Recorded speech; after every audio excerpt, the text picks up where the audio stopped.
Setiap hari selalu datang bersama tantangan, dan yang pertama menghadapinya adalah wajahmu. Bantu wajahmu hadapi kotoran, polusi, dan debu. Hadapilah hari dengan kekuatan alam. Himalayan Neem Face Wash dengan ekstrak daun neem mengangkat kotoran dan bakteri dari pori-pori, bantu melawan masalah kulit.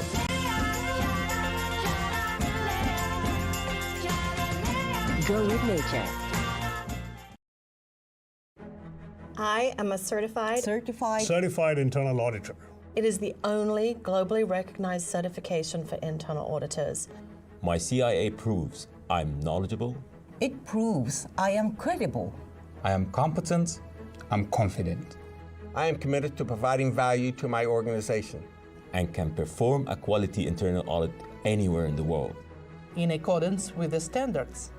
My CIA shows my organization that I am committed to saving them time, money, their reputation, helping to improve organizational culture, enhance critical processes, and inspire the highest level of ethical conduct. My CIA sets me apart from my peers. And it shows that I can make a difference. Over 150,000 CIAs have been awarded in more than 170 countries. Join us and prove your commitment, knowledge, and value.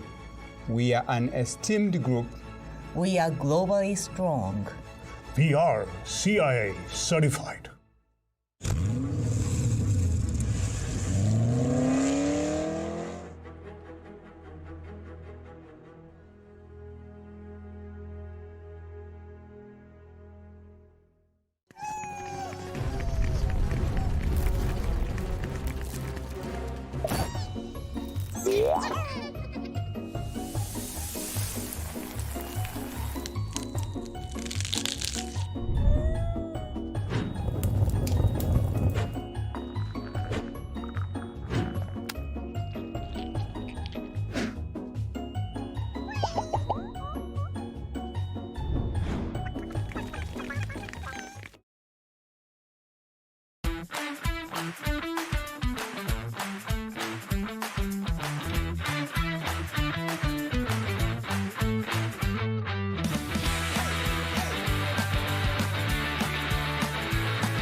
Setiap hari selalu datang bersama tantangan, dan yang pertama menghadapinya adalah wajahmu. Bantu wajahmu hadapi kotoran, polusi, dan debu. Hadapilah hari dengan kekuatan alam. Himalayan Neem Face Wash dengan ekstrak daun neem mengangkat kotoran dan bakteri dari pori-pori, bantu melawan masalah kulit.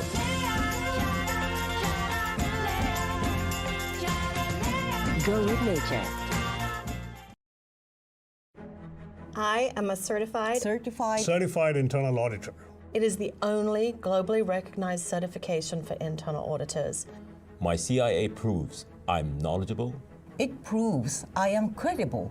I am competent, I'm confident. I am committed to providing value to my organization. and can perform a quality internal audit anywhere in the world. in accordance with the standards. My CIA shows my organization that I am committed to saving them time, money, Their reputation. Helping to improve organizational culture, enhance critical processes, and inspire the highest level of ethical conduct. My CIA sets me apart from my peers.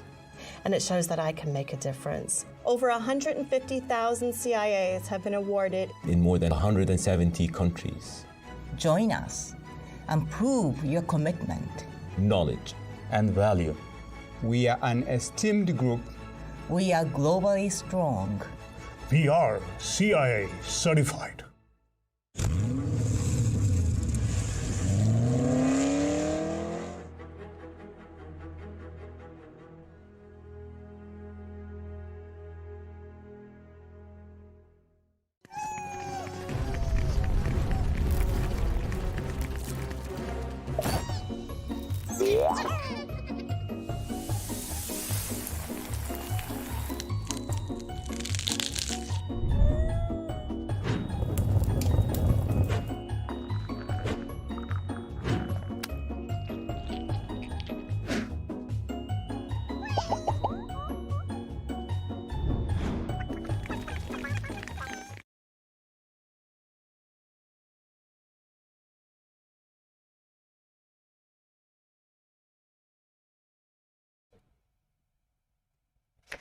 Good morning, ladies and gentlemen. Welcome to the 21st Audit Competition Conference.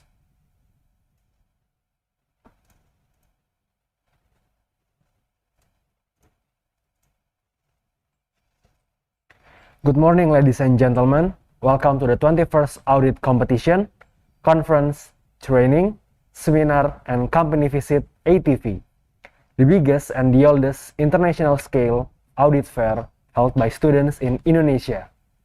Now, as your Master of Ceremonies, we would like to introduce ourselves to you. My name is Abram. And my name is Evelyn. It is our pleasure to accompany you throughout today's seminar. The 21st ATV International Seminar recording is carried out safely by obeying the government health protocol regulations. The 21st ATV is in collaboration with Deloitte Indonesia, Ernst & Young Indonesia, KPMG Indonesia, Grant Thornton Indonesia, ACCA Indonesia. and Shopee. Also, we would like to thank our sponsor, Henry, Himalaya, Jekyll Butte, Institute of Internal Auditors, Trial Consulting, Mandiri, ACCA, Cakap.com, Mekapan, Iluni FEB UI, and our official venue partner, Connex. who has supported us in making this event possible.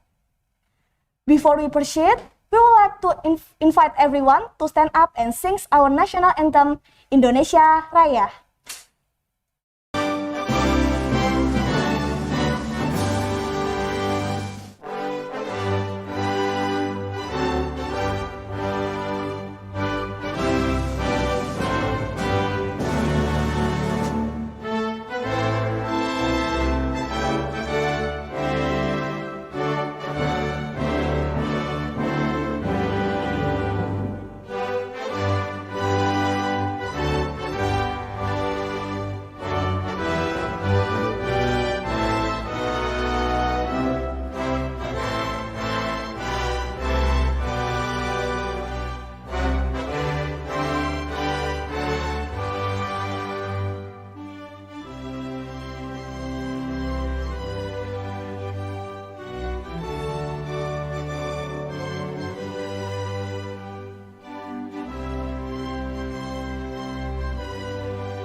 Thank you. You may be seated. As of today's seminar, we raise the theme Future Auditors, the significance of key audit matters, and the upshot towards investor. This seminar will discuss what key audit matters are as a whole and their impact on audit reports. Key audit matters is a new regulation that is planned to be officially implemented in Indonesia in January 2022. We hope that this seminar will provide great comprehension about how key audit matters will affect the investor and audit world. The e-certificate will be given to participants who have registered before the event and fill out the feedback form on the day of the event. The QR code for the feedback form will be displayed on the screen. The link will be distributed through the Zoom chat and YouTube chat at the end of the seminar. Before going further, we would like to inform you about today's agenda. First of all, we will start with the keynote sessions by Mr. Chiew known as the Regional Head of Policy ACCA and the board member of IAASB. Next, we will have Mr. Sekti Widihartanto, the Deputy Director of Ministry of Finance, as our economic speaker. Up next, we will have Ms. Kusumaningsih Angkawidjaja, Audit and Assurance Partner at KPMG Indonesia, as our key audit matters speaker. Lastly, we will have Ms. Datuk Zaiton Hassan, CEO of MyPAC, Fellow and Council Member of ACCA, as our investor and business speaker. To start this seminar, we are pleased to have Ms. Ansela as the Head of Accounting Department, Faculty of Economic and Business, University of Indonesia. To Ms. Ansela, we invite you to deliver your speech.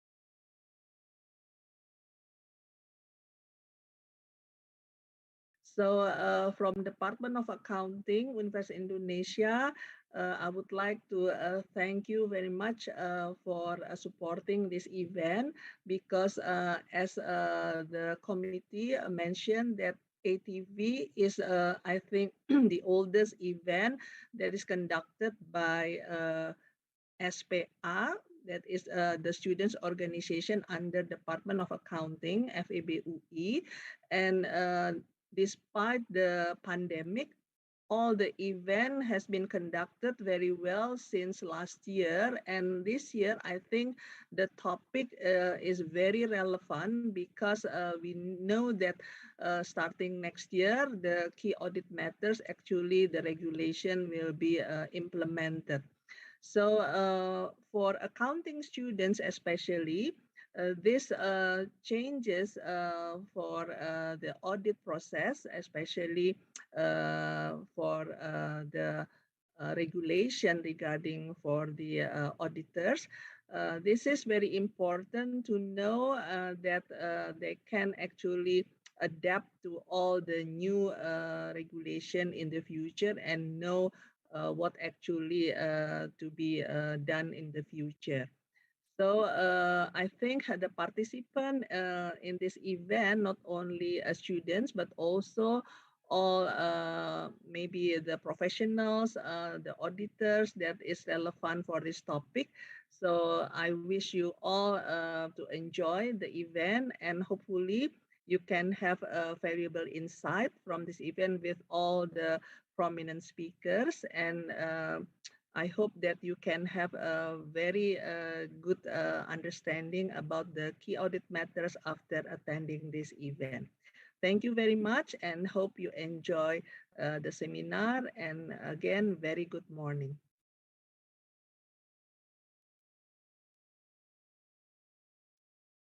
Thank you, Ms. Ansela, for the speech. Next, please welcome Mr. Muhammad Ilham as Chief Executive of Studi Profesionalisme Akuntan, Faculty of Economics and Business, University of Indonesia. To Mr. Ilham, we invite you to deliver your speech. Okay, thank you, MC. Good morning, ladies and gentlemen. Good morning to Ms. Ansela Anitawati Hermawan as the Head of Accounting Department, Faculty of Economics and Business, Universitas Indonesia. Our honorable speakers, Mr. Chun, Ms. Kusumaningsih Angkawidjaja, Ms. Datuk Zaiton Mohd Hassan, and Mr. Sekti Widihartanto. And our honorable moderators, Ms. Helena Agnes. Last but not least, good morning to the committee of 21st ATV and all of the participants of international seminar today. First of all, let's express our gratitude for the presence of God Almighty, because thanks to His grace, we were able to gather and participate in today's event virtually. So let me introduce myself. My name is Ilham, as the Chief Executive of Studi Profesionalisme Akuntan, Faculty of Economics and Business, Universitas Indonesia. Here, I would like to express my deepest gratitude to the speakers and moderators who have taken their time and participate in this today's 21st ATV's International Seminar. I also would like to express my biggest appreciation to the 21st ATV's committee for being able to consistently executing their events splendidly amidst the pandemic situation in Indonesia. So, talking about today's topic, the 21st ATV's International Seminar is a theme with a title Future Auditors: The Significance of Key Audit Matters and the Upshot Toward Investor. With this theme, I believe that we can deepen our understanding regarding key audit matters. As said by Ms. Ansela before, this key audit matters is the new regulation of audit practice in Indonesia, and I believe that we can deepen our understanding and we can know how the key audit matters will impact the companies and audits reporting to their investors. So hope you guys enjoy this event and are having a blast in gaining valuable insight from our prominent and amazing speaker. I think that's all from me. Good morning. Hope you guys enjoy the event. Thank you, Mr. Muhammad, for the speech. Next, we are giving our warmest welcome to Mr. Fauzan as the project officer of the 21st ATV to deliver his opening speech. To Mr. Fauzan, we invite you to deliver your speech.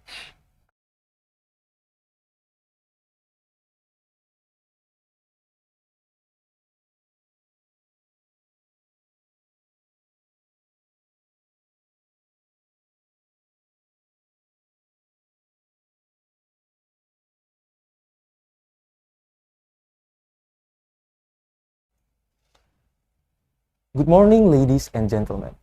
We are pleased to welcome you to the 21st ATV International Main Seminar. I hope you all in a good shape amidst this pandemic situation. First of all, I would like to say thank you to our honored speaker and moderator, Mr. Chiew, Datuk Zaiton Mohd Hassan, Ibu Kusumaningsih Angkawidjaja, Kak Helena Agnes, and also to our beloved Head of Accounting Department, Ibu Ansela Hermawan, for joining us in this great day. The 21st ATV is the biggest and the oldest auditing event held by university students in Indonesia. This year, the 21st ATV International Main Seminar brings the theme of Future Auditors, the Significance of Key Audit Matters, and the Upshot Towards Investor.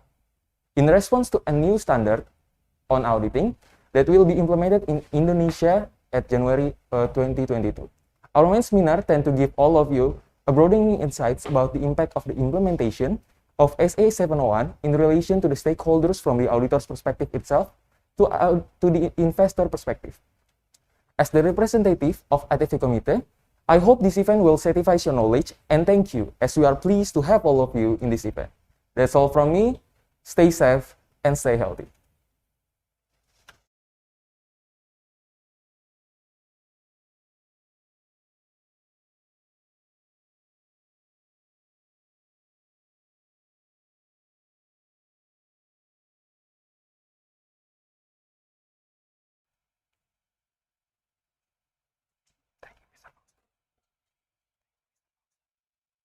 Thank you, Mr. Fauzan, for the speech.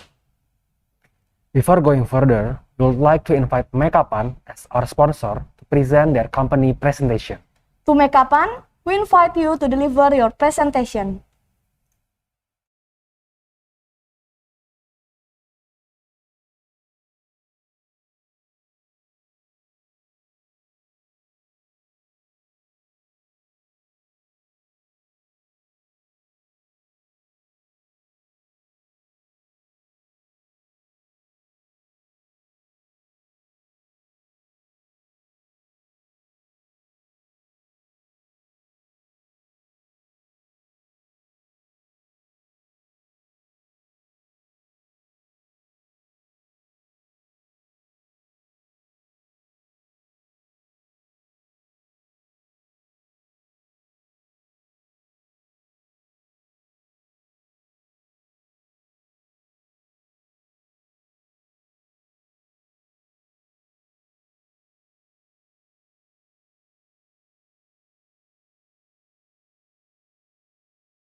Halo semuanya, perkenalkan namaku Naula, aku CEO dari MyPAC Indonesia.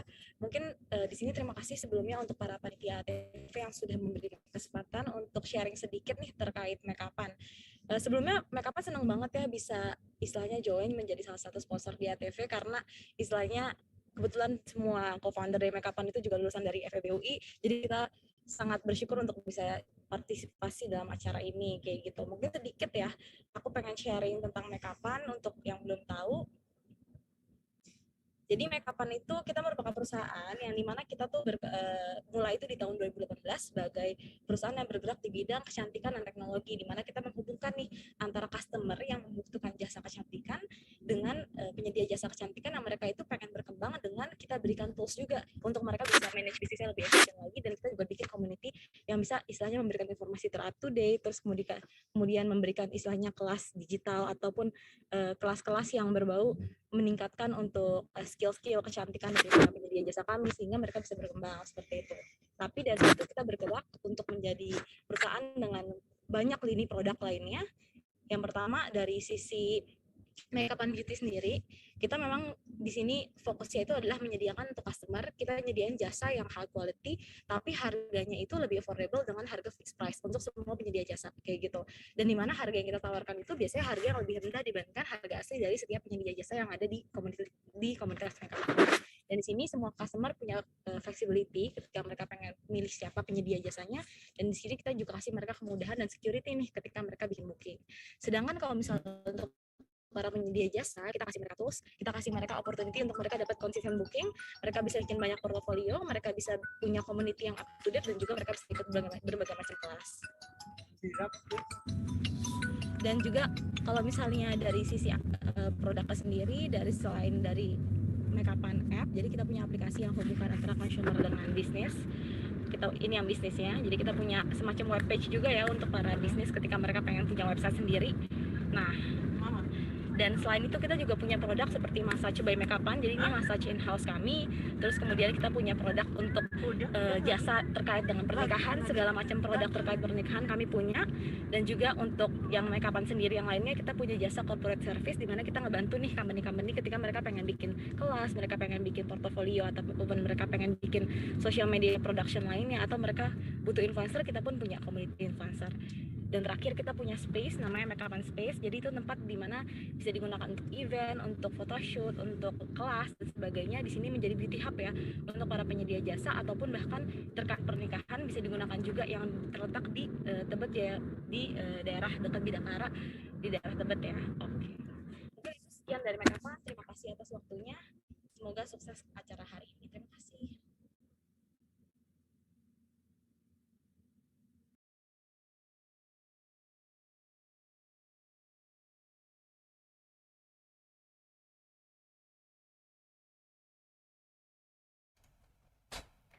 Thank you, Mekapan, for the presentation. We are now about to proceed to the keynote session.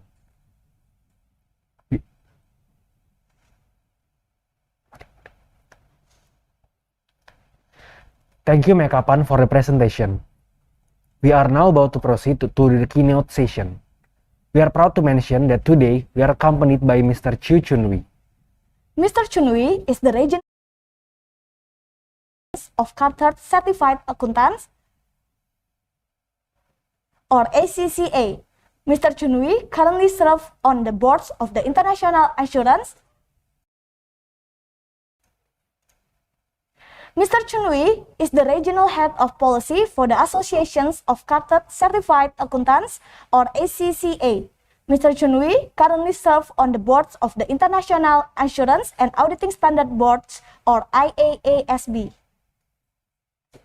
In addition, he is also a member of the Auditor Reporting Implementation Working Group and an active advocate for the integrated reporting.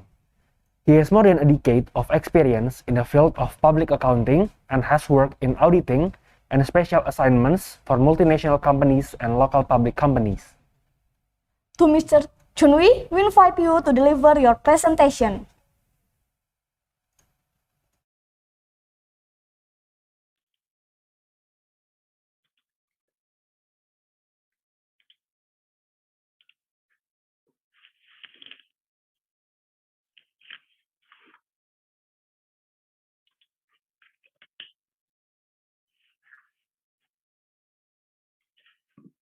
Thank you very much. I hope everyone can hear me.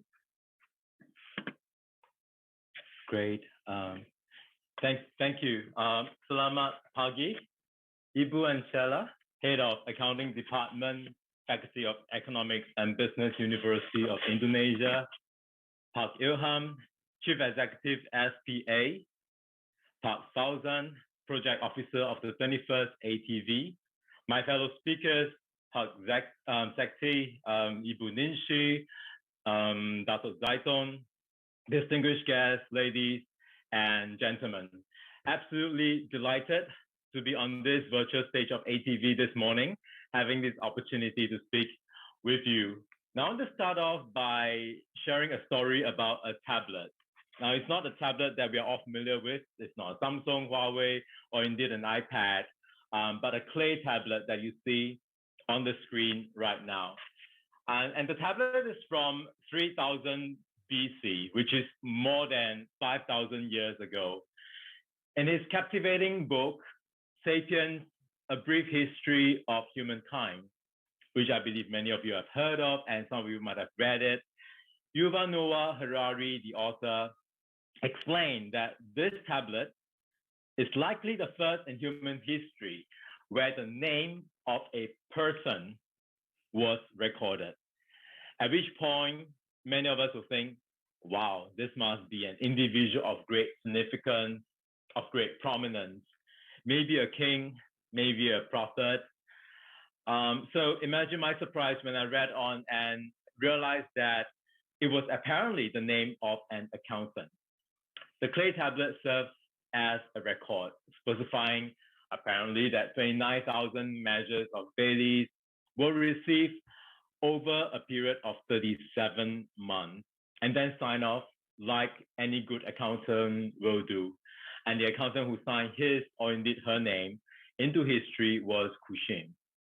Now, I don't know about you, but as an accountant myself, I was actually quite proud when I read that accounting as a profession has a very, very long history. And here Kusumaningsih was providing a record as an individual, I imagine, who is being trusted, who is objective, and who is very skilled in what he or she did. Now, expertise and integrity are trademarks of the professional accountant, the ability to inspire trust. Without trust, there will be a huge reduction in the value that we as a profession can deliver. Auditors in particular plays a very critical role in the public interest. They have what I see as superpowers, the ethical core, the technical knowledge, the experience, the exposure to many different industries, and importantly, unparalleled access to all the records, all the management, and indeed the inner workings of the entities that they audit. So it is no surprise that society places a huge expectation on the auditor's work. And when what is delivered by the auditors is seen as falling short of that expectation, you have what is famously known as the audit expectation gap. Now, in ACCA, we analyze audit expectation gap based on what we see as three different components: the knowledge gap, the performance gap, and the evolution gap.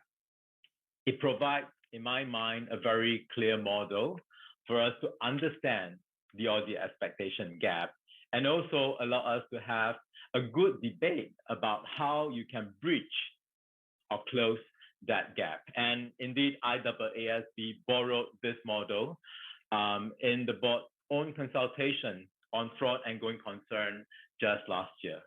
Now, bringing it back to the theme of our conference today, focusing on key audit matters, or KAM in short, I would say that it's really to address two of the gaps: the knowledge gap, which is the obvious one, when auditor communicates better and more relevant information, the knowledge gap hopefully narrows.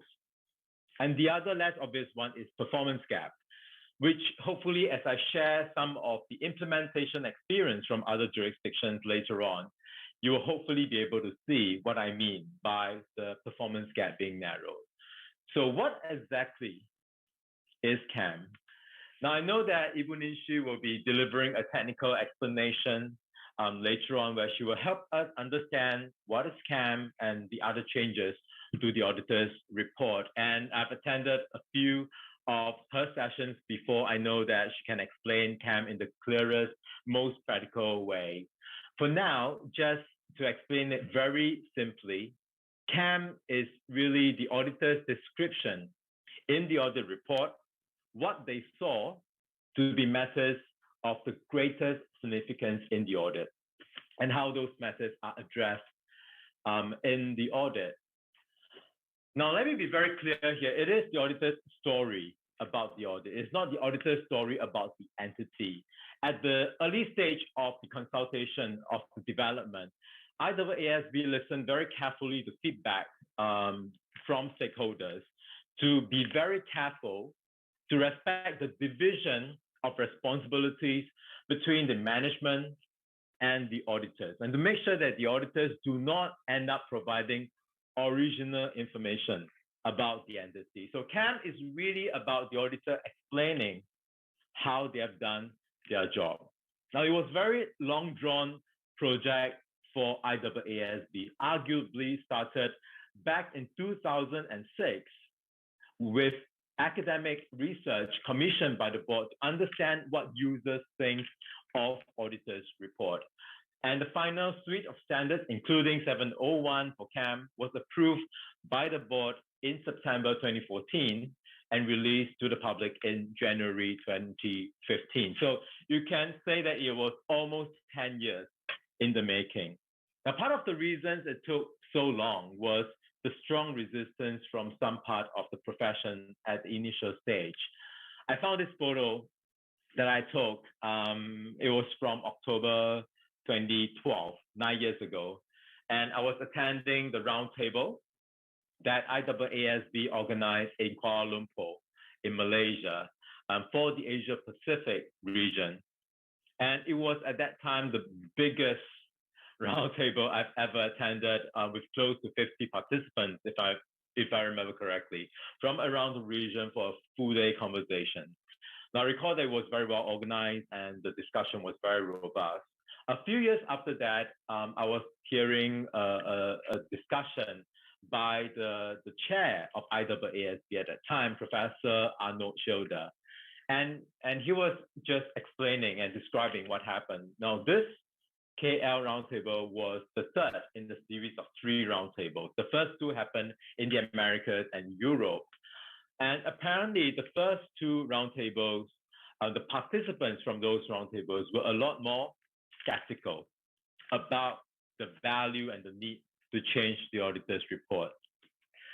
Some of the concerns that they raised were, for example, number one, the report has remained more or less the same for decades for very good reason, that they think users only want a pass or fail binary report. They don't need anything else. There were concerns that KAM, when implemented, will be interpreted as the entity being in trouble. And you know that the audit report in the past, or for Indonesia as of today, is just a standardized piece of wording. And when you have addition like emphasis of matters or qualification, then people will read it as something is wrong. And therefore, they were concerned that KAM will give that impression. There were also concerns about significant costs that may be incurred as a result. There were concerns around litigation and so on.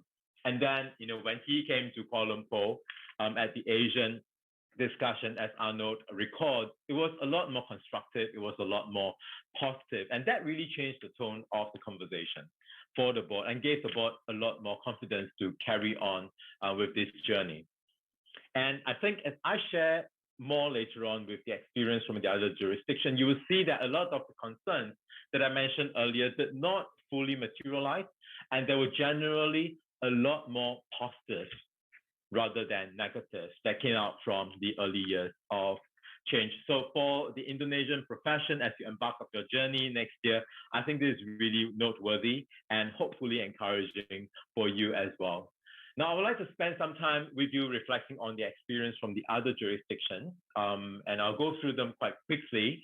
The stories that we've heard from different jurisdictions are remarkably consistent between the jurisdictions. So what I intend to do is to use the Singapore experience from a few years ago, just as an example, just so that our discussion can be more focused. And of course, geographically, Singapore and Indonesia, a good neighbor, we're very close to each other. So I'm only sharing the highlights, and you're very welcome to pick up some of the reports that I have here to understand more, including to the most recent feedback issued by IAASB post-implementation review work that I was also a part of. Now, I understand that Dr. Zaiton will be speaking as well later on from her own personal experience as an audit committee chair and member. So we can hear it straight from the horse's mouth. And knowing Datuk, I know that it will be a very insightful and interesting session. So I'm just going to cover more broadly, and then we can hear more later on from Dr. Zaiton. So what did we hear from our research? We hear that KAM boosts the value of audit, confidence over audit, and very, very happy to also see that corporate disclosures has been enhanced as well. 89% of the investors to our survey told us that they will read the auditor's report now before the financial statement. Now, one of the jokes, or maybe not a joke, maybe the person was very serious about it, was that one of the certainties in life is that financial statements is getting and will be getting more and more complex. So the investors see KAMs like a torch that shine a spotlight among the darkness into the areas that they can focus on. So it's a very nice signpost for them where they are directed to the areas that they can really look at. So it is very much appreciated by investors. Majority of investors and AC say that the new auditor's report is an improvement over the old auditor's report.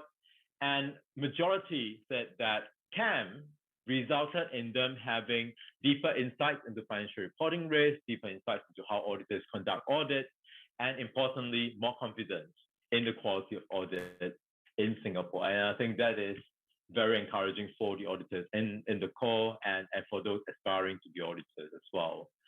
This is a very important part.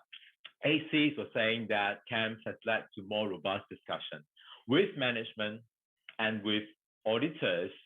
And one of the, or actually more than one of the audit committee members who came to our roundtable, they were sharing with us that actually in the past, before KAMs, the board who are not AC, the board members who are not AC, sometimes they can be a little bit indifferent or they don't care that much about the financial reporting process, they don't care that much about the financial statements or indeed the audit itself.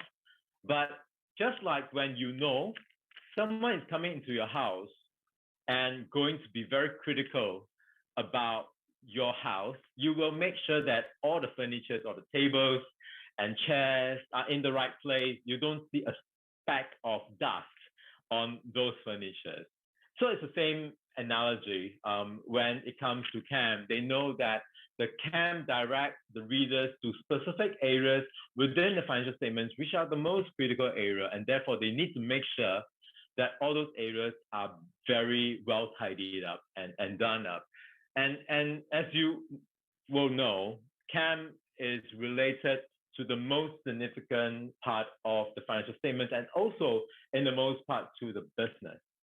And therefore, more eyeballs, more attention, more spotlight on those areas can only be a great thing. And that has also led very happily to financial statements being enhanced as well. So we also look at financial statements and we look at pre-KAM and the year when KAM was implemented. And we saw that 40% of those financial statements actually included more and in greater detail disclosures. And those include key assumptions used in impairment testing, sensitivity analysis of key assumptions, more informative descriptions of valuation techniques and methodology as well. And I'll give you one example that you see on the screen right now. And this was the old one, and this the new one, pre and post KAM. And it's talking about percentage of completion revenue recognition. And in the old policy description is a very generic, short explanation of how management has performed cost studies and so on. And then you can see that the expanded version, they actually go into quite a bit more detail. And what is really important is they jump right straight in and say, these are the key judgments. And these are the key accounting estimates relating to this. And then they explain it a little bit more. So from a user's perspective, you can understand what happened in the financial statements a lot better. And of course, you know that auditors, because of KAM, are placing a lot of emphasis on that. And therefore, you get the comfort as well. Audit committee, they echoed the same finding. 52% of the AC who responded to the survey say that it has indeed resulted in improvement of disclosure of the financial statement as they see made in the board that they sit on. And one of the AC said on all the boards that she sat on, they took the opportunity to review significant accounting standards and notes. And this resulted in fewer words, less repeats, and importantly, more readability. So this is all really, really encouraging. The other aspect that we looked at was the front end of the annual report, which is the including the auditor, the AC's reporting. So where the AC did a reporting and where they actually talk about the issues that is repeated in KAM, we saw that about 50% of those echoed the same wording. So similar wording in KAM and in the audit committee's report, which is a good thing because you know that it is being looked at in a consistent manner on both sides. What was even more encouraging was the other 50%, where the AC actually provided more information, complementary reporting. In this case that I'm showing you on the slide, the KAM is relating to revenue recognition. And what you see here is how the auditors explain what they have done to address the revenue recognition risk. So including understanding the controls, doing testing, reconciliation, as well as testing the allocation of revenue. And then in the AC report, you see that the AC explained to the reader that they have, with the assistance from the IA, oversaw the implementation of the new billing system, right? So they know that there's some control going into the setting up of the billing system. And also that the AC has reviewed the revenue trend quarter to quarter and have obtained satisfactory explanation for any unexpected variances. So when you look at the two pieces together, as investors, as a user, I think you will get much better comfort over what's happening in the company. And auditors are spending more time. That is a great thing. And more senior auditors are spending more time as well. And when we asked in the survey, both the ACCA and investors acknowledge that incremental efforts. Now, AC, they obviously can see because they engage directly with the auditors, isn't it? But investors can't really see the auditors at work. So the impression that you see here is really from the output from the KAMs that they see. So it is, again, very encouraging because investors seeing the KAM that get disclosed, they can imagine and they expect that auditors actually spend a lot of effort doing that. So that is a fantastic thing. One of the concerns that we had in Singapore in the first year was that the KAM process will result in the late release of the auditor's report. And we did a measurement as well. Happily, 53% of the audit report was signed off on the same day or indeed earlier. So the concern about late sign-off were not that severe. So when we checked with the firms, I think they attributed the ability to issue still within time to a lot of preparation. So in fact, a lot of them did dry run of the audit report in the previous year.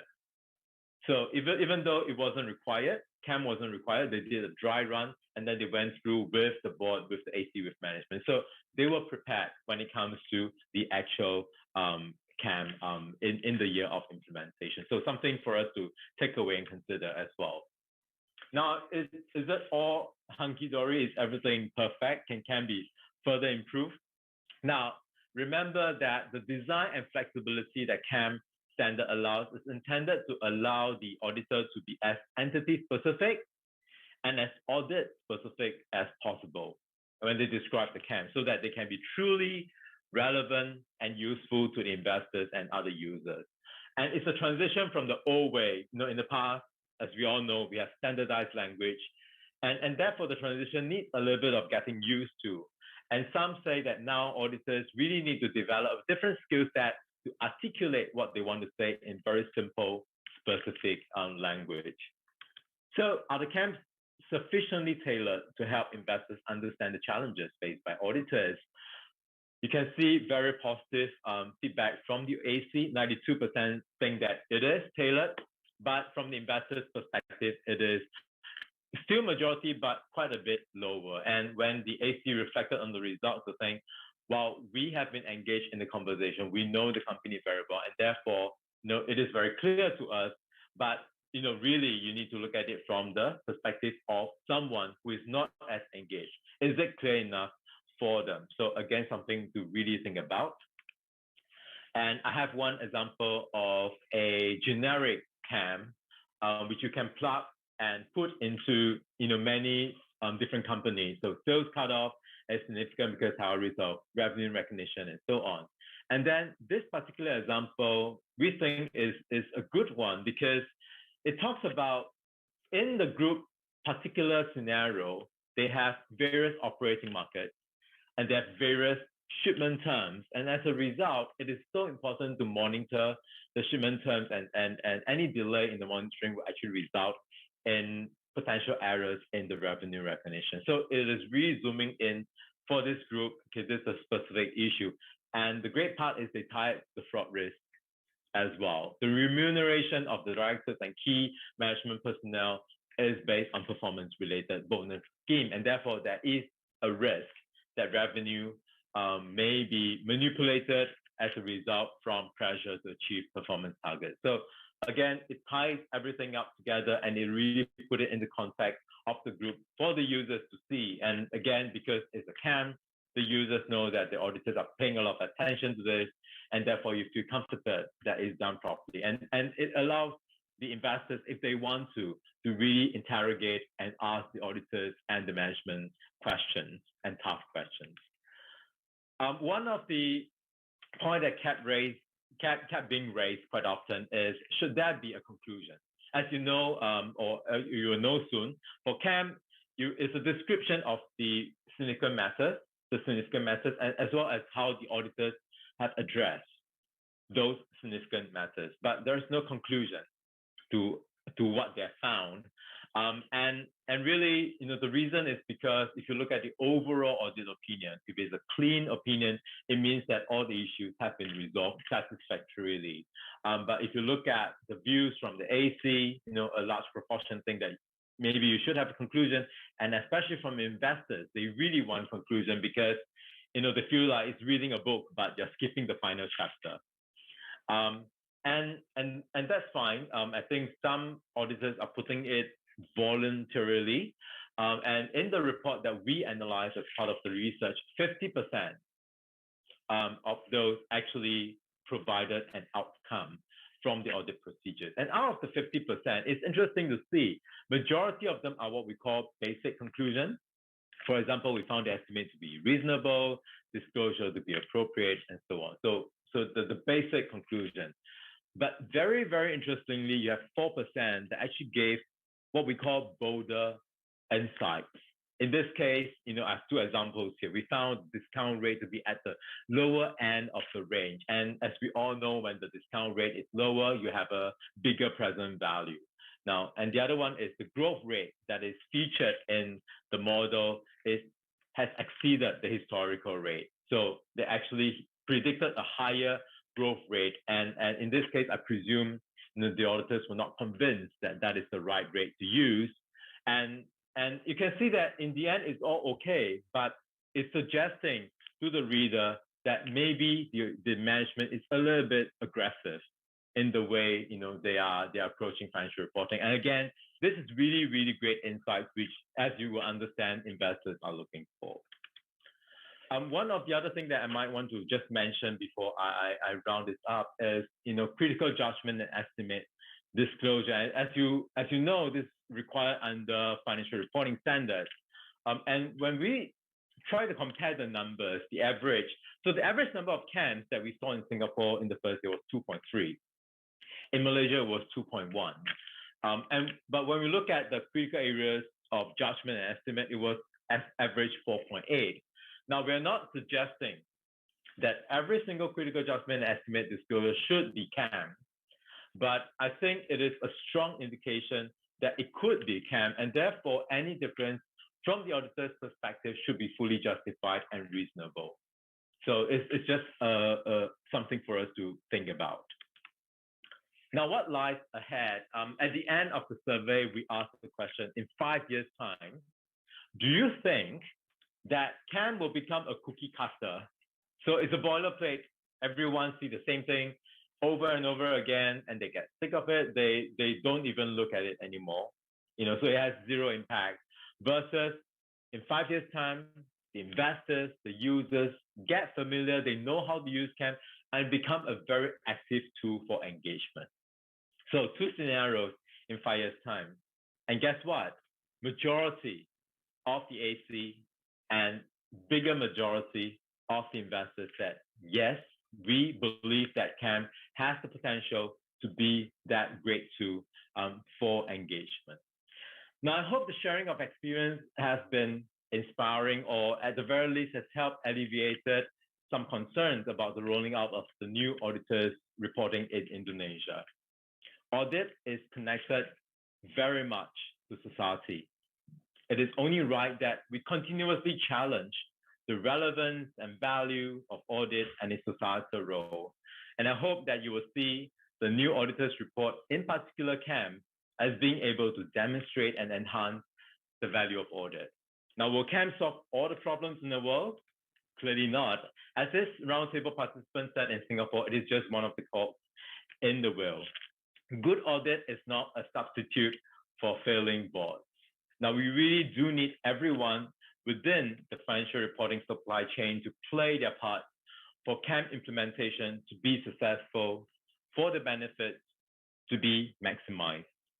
Now, having said that, the change in auditors reporting is one of the biggest transformations in the audit profession in recent times. So you should feel excited, you should feel energized.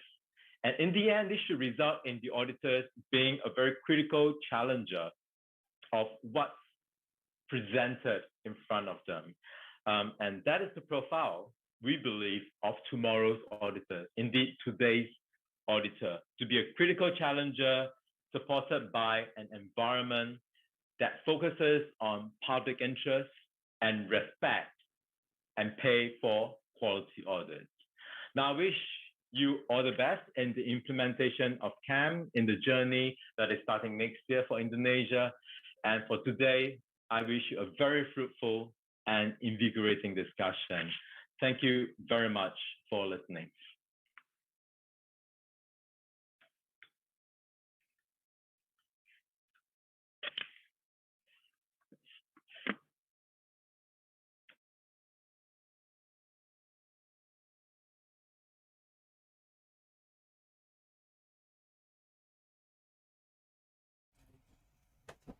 Thank you, Mr. Chun for the clear and insightful presentation.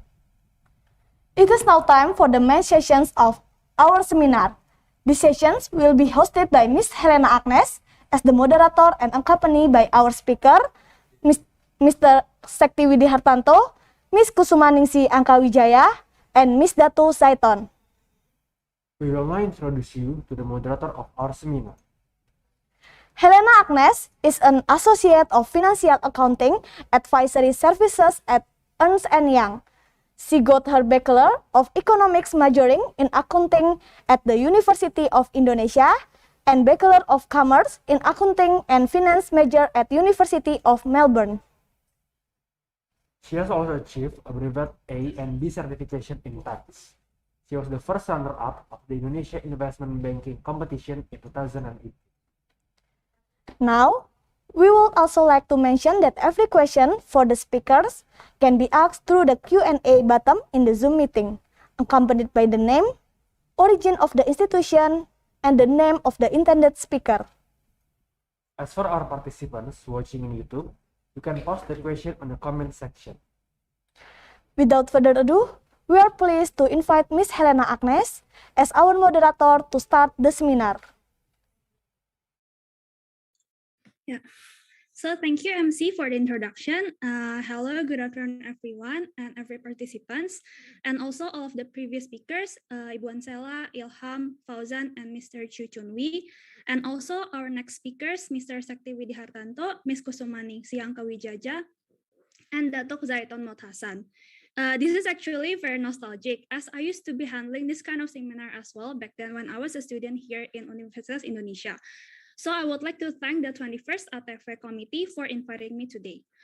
So today's topic is actually very interesting based on what Mr. Chiew has explained about how the addition of key audit matter as a more tailored part of audit report may enhance the understandability and usefulness of audit report for the financial report users, such as investors, shareholders, and maybe even students. Before we jump to the more technical part of key audit matter, it is always good to understand first the overall economic situation we're all currently in. So let me introduce you to our first speaker, an amazing expert with an extensive experience from Ministry of Finance, Bapak Sekti Widihartanto. Widihartanto is the Deputy Director of the Ministry of Finance, Republic of Indonesia. His other current position in Ministry of Finance includes being the head of appraisal, actuary, and other financial professions registration and compliance division, and financial profession regulatory agency. In the past, still at Ministry of Finance of Republic of Indonesia, he was a change management officer and a tax official. Moreover, Mr. Sekti is also a PhD in regulatory studies, having earned the title from the Australian National University in 2015. So without further ado, Mr. Sekti, now the time is yours. Thank you, Helena, for your warm introduction. And very good morning for all the speakers and participants, and also for Ibu Ansela Hermawan, Ilham, and also Fauzan. As requested by the committee, I would like to talk about a quite wide range of topics, but from the economic perspective and also investment, and then go down to a little bit about KAMs. And today I'm going to give a presentation about current state of national and global economy and the importance of financial statement in the investment decision making. My presentation will be divided into 5 sections, and I start by looking at the current situation with regard to COVID-19 pandemic in worldwide and Indonesia, and also I'll go on to highlight global economy indicators, and followed by looking at the Indonesia economic outlook, and I will discuss about trend in investment amongst millennials and why financial statement plays an important role in this regard. And finally, I will touch upon key audit matters, especially on its purposes, limitations, and what can be improved on this. But before I start my presentation, I would like to invite you watching a very short video, about 3 or so minutes, about the impact of COVID-19 pandemic on global economy. And as a credit, this video was published by Global News Television Network, and it was published on YouTube on the 6th of March 2020, which means before the disease was declared as the pandemic by the World Health Organization, the World Health Organization, I mean. So let's have a look at the video.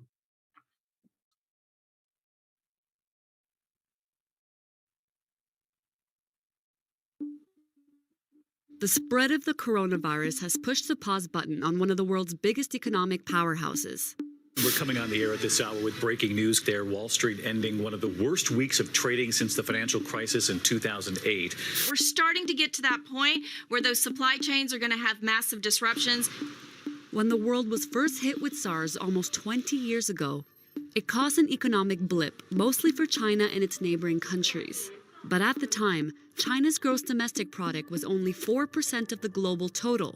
It now stands at 16%, making China the second largest economy behind the US.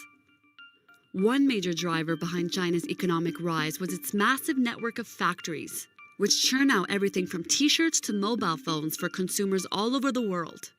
Today, China makes up a third of world manufacturing and is the world's largest exporter.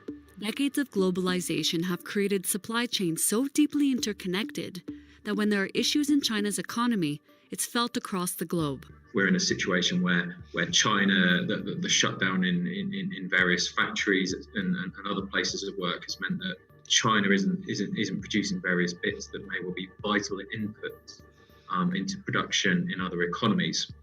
So that is causing ripple through effects around global supply chains. In an effort to halt the spread of coronavirus, Wuhan, China, the epicenter of the virus, was sealed off, and China mandated factory shutdowns across most of its provinces. Hyundai Motors had to suspend production in South Korea in early February, after not receiving parts it usually gets from China. Apple felt the crunch as well. While the company designs and sells the iPhone, it doesn't manufacture its components. It relies on a complex web of facilities throughout the world to source its parts, with a heavy reliance on China. Due to the coronavirus impact, Apple has warned that sales are expected to fall short of target since fewer iPhones will be available for sale. While these are some high-profile cases, the hysteria around coronavirus has made investors nervous. The last week of February saw the US stock market suffer its worst week since the global financial crisis of 2008. The US and the Canadian central banks have slashed interest rates by 0.5 percentage point in response to mounting economic concerns. And the Organization for Economic Cooperation and Development said global growth could be cut in half to 1.5% in 2020 if the virus continues to spread. But as of now, the spread of the coronavirus is too unpredictable. Economists say for a recession to happen, the coronavirus would have to reach pandemic levels. Whether or not that happens is still unknown. What we are wrestling with is uncertainty, and that defines our projections which at this point lead us to state that global growth in 2020 will dip below its last year's levels, but how far it will fall and how long the impact would be is still difficult to predict. So how the coronavirus will truly impact the world economy will heavily depend not only on its severity or duration, but also on whether consumers start to change their spending behaviors based on that fear. Thanks for watching. To stay up to date on the latest breaking national and international news, be sure to subscribe to our channel. Thank you very much. So the message that I want to convey by playing this video is to remind us that the pandemic has brought us to a situation that is full of uncertainty. Let me quote what the IMF's managing director said in the video. Quote, what we are wrestling with is uncertainty, end quote. So let me start my presentation by showing you graph that gives us a picture about what currently happening in Indonesia and around the world. We already know that COVID-19 outbreak was first detected in Wuhan, China around December 2019. And the World Health Organization then declared it as a public health emergency international concern on the 30th of January 2020. And then it's become a pandemic or declared as a pandemic on the 11th of March 2020. In Indonesia, however, President Joko Widodo announced the first two cases formally on the 2nd of March 2020. And following that, the daily cases increased significantly both in Indonesia and the global level, as you can see from the a graph on the left-hand side. And with multiple variants of the virus have emerged and became dominant in many countries since 2021, such as Alpha, Beta, or Delta variant, and also the newest one called Chiew, we have been experiencing 3 or 4 waves of COVID-19. In some countries, it's probably 5 waves. In Indonesia, as you can see at the bottom left of the graph, between July and September this year, or August this year, we have been experiencing our worst condition in terms of daily cases and daily death rate. When on the next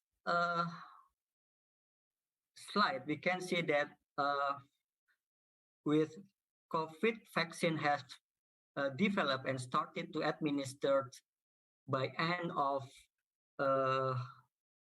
last year, we could see that the average daily cases and deaths started to decrease, but the COVID-19 is far from over. So being fully vaccinated and it is still best way to protect society in the national and global level. However, what we are facing now is that vaccination rollouts remains highly uneven between developed and developing countries. So in some countries, vaccinations being rolled out more aggressively than the others. In Indonesia, for example, we are considered successful in vaccination program, as we can reach almost 41% of the targeted population that has been fully vaccinated, which means they got 2 jabs, and more than 60% who has been first jab.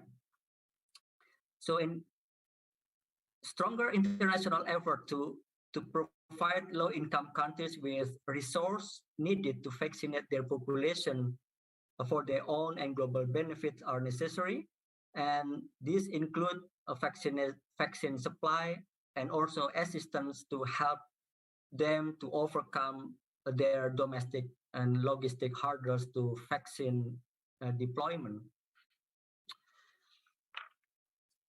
Now I'm going to talk briefly about a global economy. The momentum of the global economy recovery is still ongoing, but the sizable uncertainty, as we also hear from the video, also remains. The global economics output, as we can see from the graph in the middle, is expected to expand around 6% based on the October outlook. This is especially supported by the rollout of vaccination in developed countries, and also almost 90% of advanced economies are expected to regain their pre-pandemic per capita income by end of this year. But only 1/3 of developing countries are expected to do so. But we also need to closely monitor what is happening in several developed economies. As we also already know, there are tapering policy in the US, and also the risk of financial sector in China, and the soaring of COVID cases in some of European countries, as we are witnessing now. Therefore, the global outlook remains highly uncertain, with major risks around the pandemic and the possibility of financial stress. Not to mention about the geopolitical uncertainty and also the energy shocks that occurred in some countries. So in summary, for this part, the global economy recovery remains strong, as the OECD is estimate that global growth is expected to reach 5.7% this year and 4.5% in 2020. It is a little change from its May outlook, which was 5.8% and 4.4% respectively.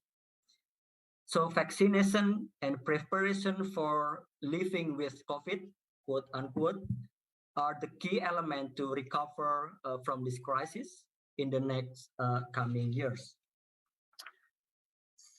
So this leads me to the next point about Indonesia economy or domestic economy. On domestic side, until mid-2020, the Indonesia economy was getting stronger, as the graph suggests, that the growth in second quarter this year was, in the next slide, please, was 7.0%. However, the outbreak of the Delta variant between July and September, or June until August, halted the recovery that we achieved in the first quarter. So we still can be optimistic, because almost all indicators of Indonesia economy have begun to recovery moment. So for instance, the PMI index, or Purchasing Manager Index, is at 50.2%, which was the global is of 54.2%, and BI Consumer Confidence Index reported at 55.5%, which is higher than its August number. So all what we have achieved, we should acknowledge the significant role of the state budget as the main buffer in the midst of a crisis due to this pandemic. In the next slide, we can see that state budget plays a central role in guaranteeing public safety, and at the same time acts as a driver of the economic recovery machines. Since the beginning of the pandemic, we have been utilizing state budget as this counter-cyclical instrument, which was aiming at maintaining the balance, to control COVID-19 transmission, to protect the vulnerable member of society, and to boost the sustainability of businesses, especially MNC, and also the strategy and this strategy yields a positive result, as we can see from the first quarter. The growth machines that were stagnant at the beginning of the pandemic now have been set in motion. Through this program, or PAN program, or National Economic Recovery Program, the government doesn't only focus on dealing with the pandemic through the budget on the health sector, which was 54.3%, but also provide social protection for those affected by this pandemic, and also to support the MSMEs businesses and implementation of the priority programs, and last but not least, providing tax incentives for the businesses. That's all that I have to say about the global and national economic conditions. Now, let us come to the next point about investment amongst millennials and how the financial reports play an important role in this regard. I will quote research that was conducted in the US, a survey to 1,400 American adult stock investors, members of Gen Z and millennials. And the study found that all of these generations have similarity in terms of their preferences to investment. So stocks, mutual funds, cryptocurrency, and bonds are the investment instrument that choose by these groups of generations. That was in America. And in Indonesia, based on the data from the Central Depository and Book Entry Settlement System, in 2021, the number of investors dominated by millennials and Gen Zs that reached about 84.46% of the investors. So how and what the investment instrument that they are preferred to also quite similar to that of the US investors. However, the study also found that there are several issues regarding the behavior of investing amongst the millennials. The study found that they are lack of knowledge in terms of using financial reports in analyzing the performance of the company that they are investing in. And the second one is that millennials investors think about risk, but they still engage in some risky investing behavior. This probably related to that risk preferences. And the third one, the study also found that this kind of investor being unrealistic in terms of the expectation or returns from their investment.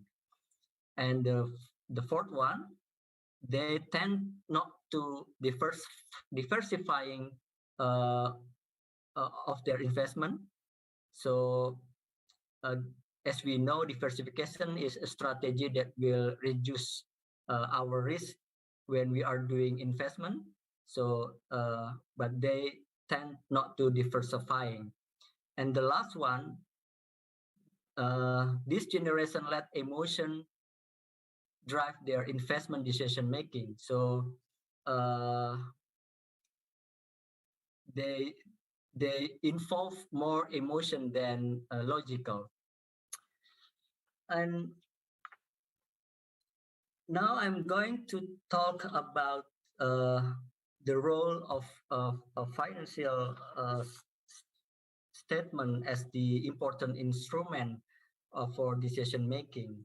As we understand that a financial statement can be used for important indicator of the performance of a company. So this can be used for the potential investor, whether or not they will invest in that a company. And the second one is that financial statement also can be important for making decision whether the expense that a company make are important. So you can cut in the certain area where we found that ineffective expense has been made. The third one, the financial statement can also be used as the decision for selling or liquidating assets. And this help you to decide whether an asset is useful or profitable or not, and it is better to hold on to be liquidated. And the last one, the financial statement also a good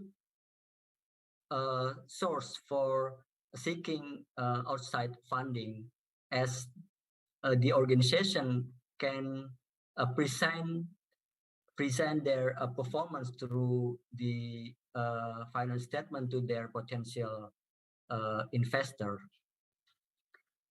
Now, I will discuss about the KAMs a little bit, because this will be discussed by other speakers. But I'm going to looking at the, as we know that KAMs are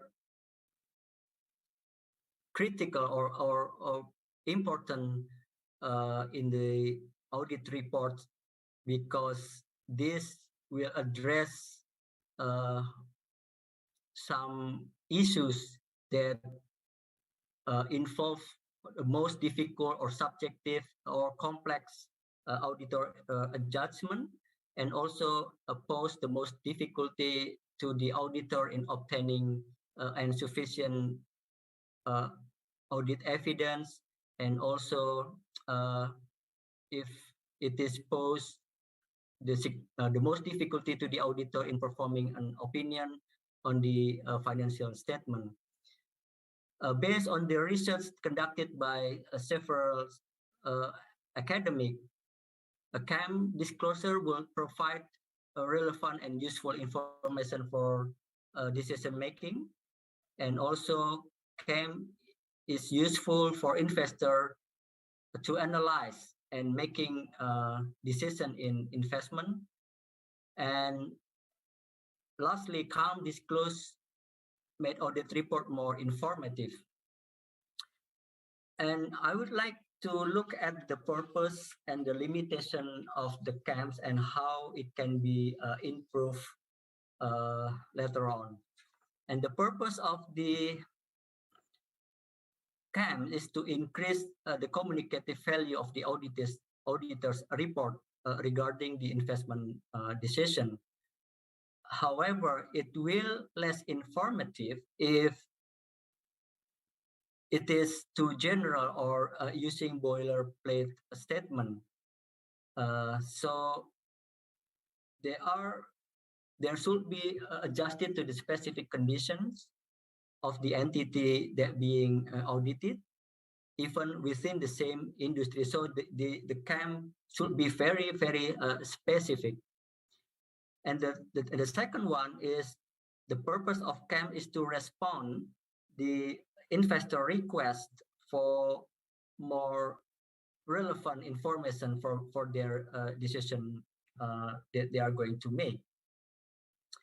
But this has potential to affect auditors and client relationship, and this can be improved by carefully decide how many and what matters that should be disclosed without inferring the relationship with the client. And the third one is that KAM can increase the value of the audit report for users. This is certain. This is very certain because by having KAMs, the audit report will be more transparent. But users tend to be less interested in investing fund in the company because everything being transparent. So standard setters and regulators should pay close attention to this adverse effect in the implementation of this policy. So that's about it for now. I've talked about current condition of COVID-19, that we need a global cooperation to make vaccination accessible for all countries. I also talk about global and domestic national economy economic conditions with current development that lead us to another uncertainty, like the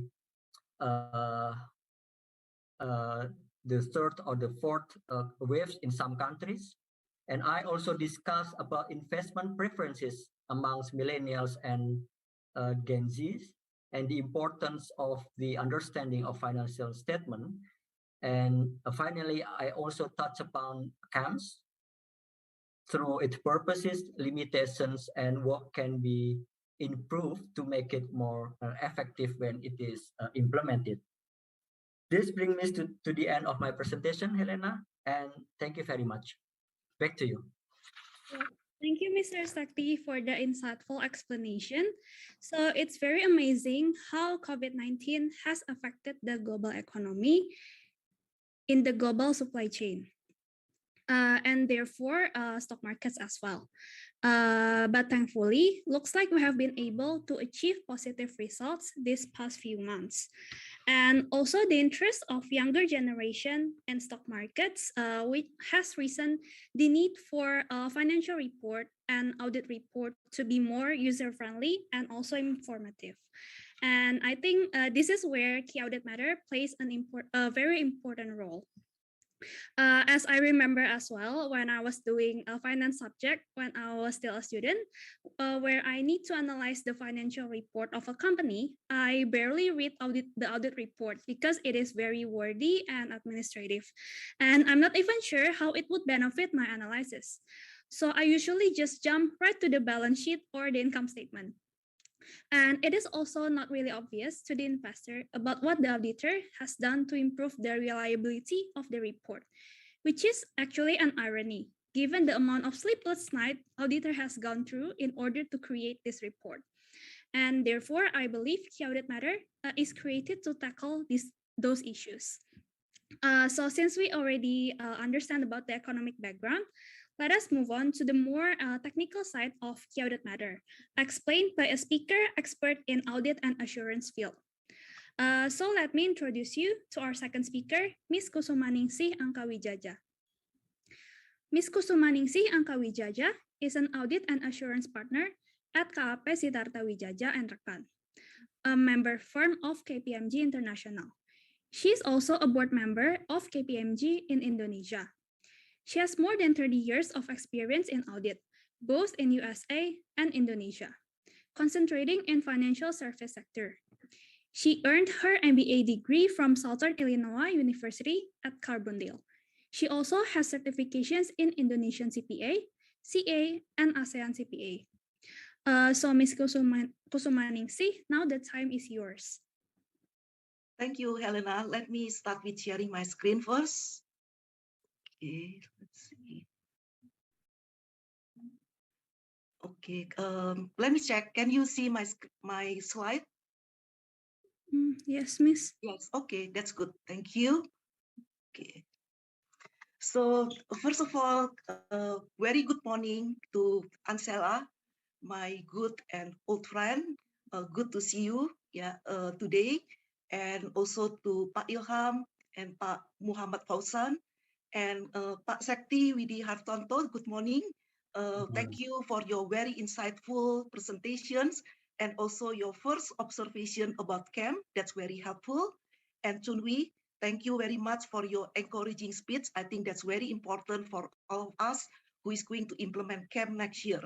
And also, last but not least, of course, Datuk Zaiton. Good morning, Datuk Zaiton. Nice to see you again. And also for our moderator, Helena. And also, of course, for all the participants who joined the webinar today. My pleasure to be with all of you today to share key audit matters which are dear and near to my heart. I have been in my current professions as a public accountant or auditor for 30 years. When people ask me, how can you stay in this profession for that long? My answer is very simple. I do what I do because I love it. To me, this is a profession that I can achieve my desire for long life learning, a profession that I have the opportunity to serve public interest and earn public trust.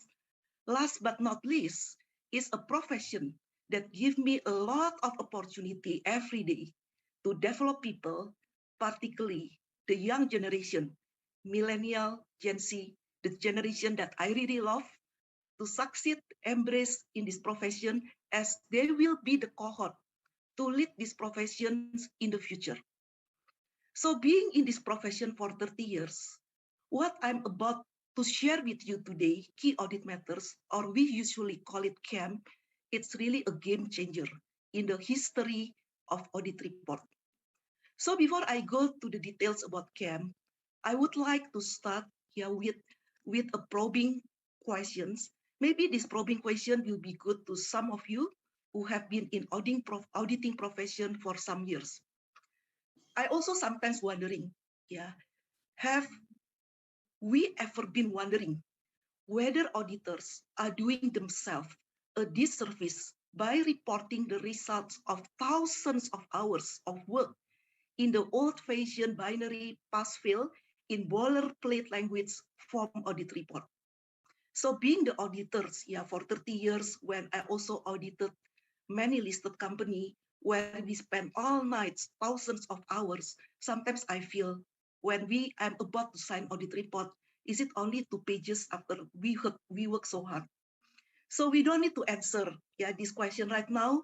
Just keep it in your mind for right now. So, okay, let's move to the next slide. So let me start a bit of background. So maybe we already also mentioned a bit, but I think I probably also share a bit right now.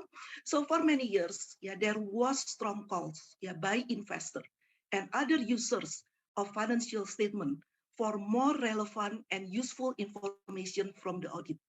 So in this response to this call and demand in 2015, the International Auditing and Assurance Standard Boards issue a new and revised audit reports, which I'm also going to share with you, which enhance the auditor's reports with more descriptive responsibility of management and those such with governance, more descriptive responsibility of auditors themselves, and the inclusion of a separate key audit matters paragraph. This is the one that we are going to focus on today.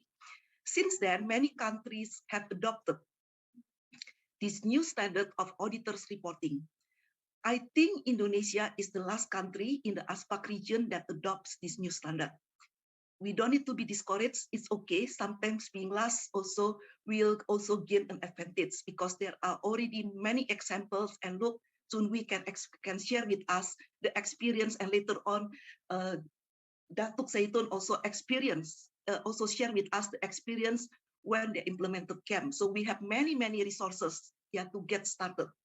So communicating KAM in the auditor's report is a major breakthrough for both auditors and users.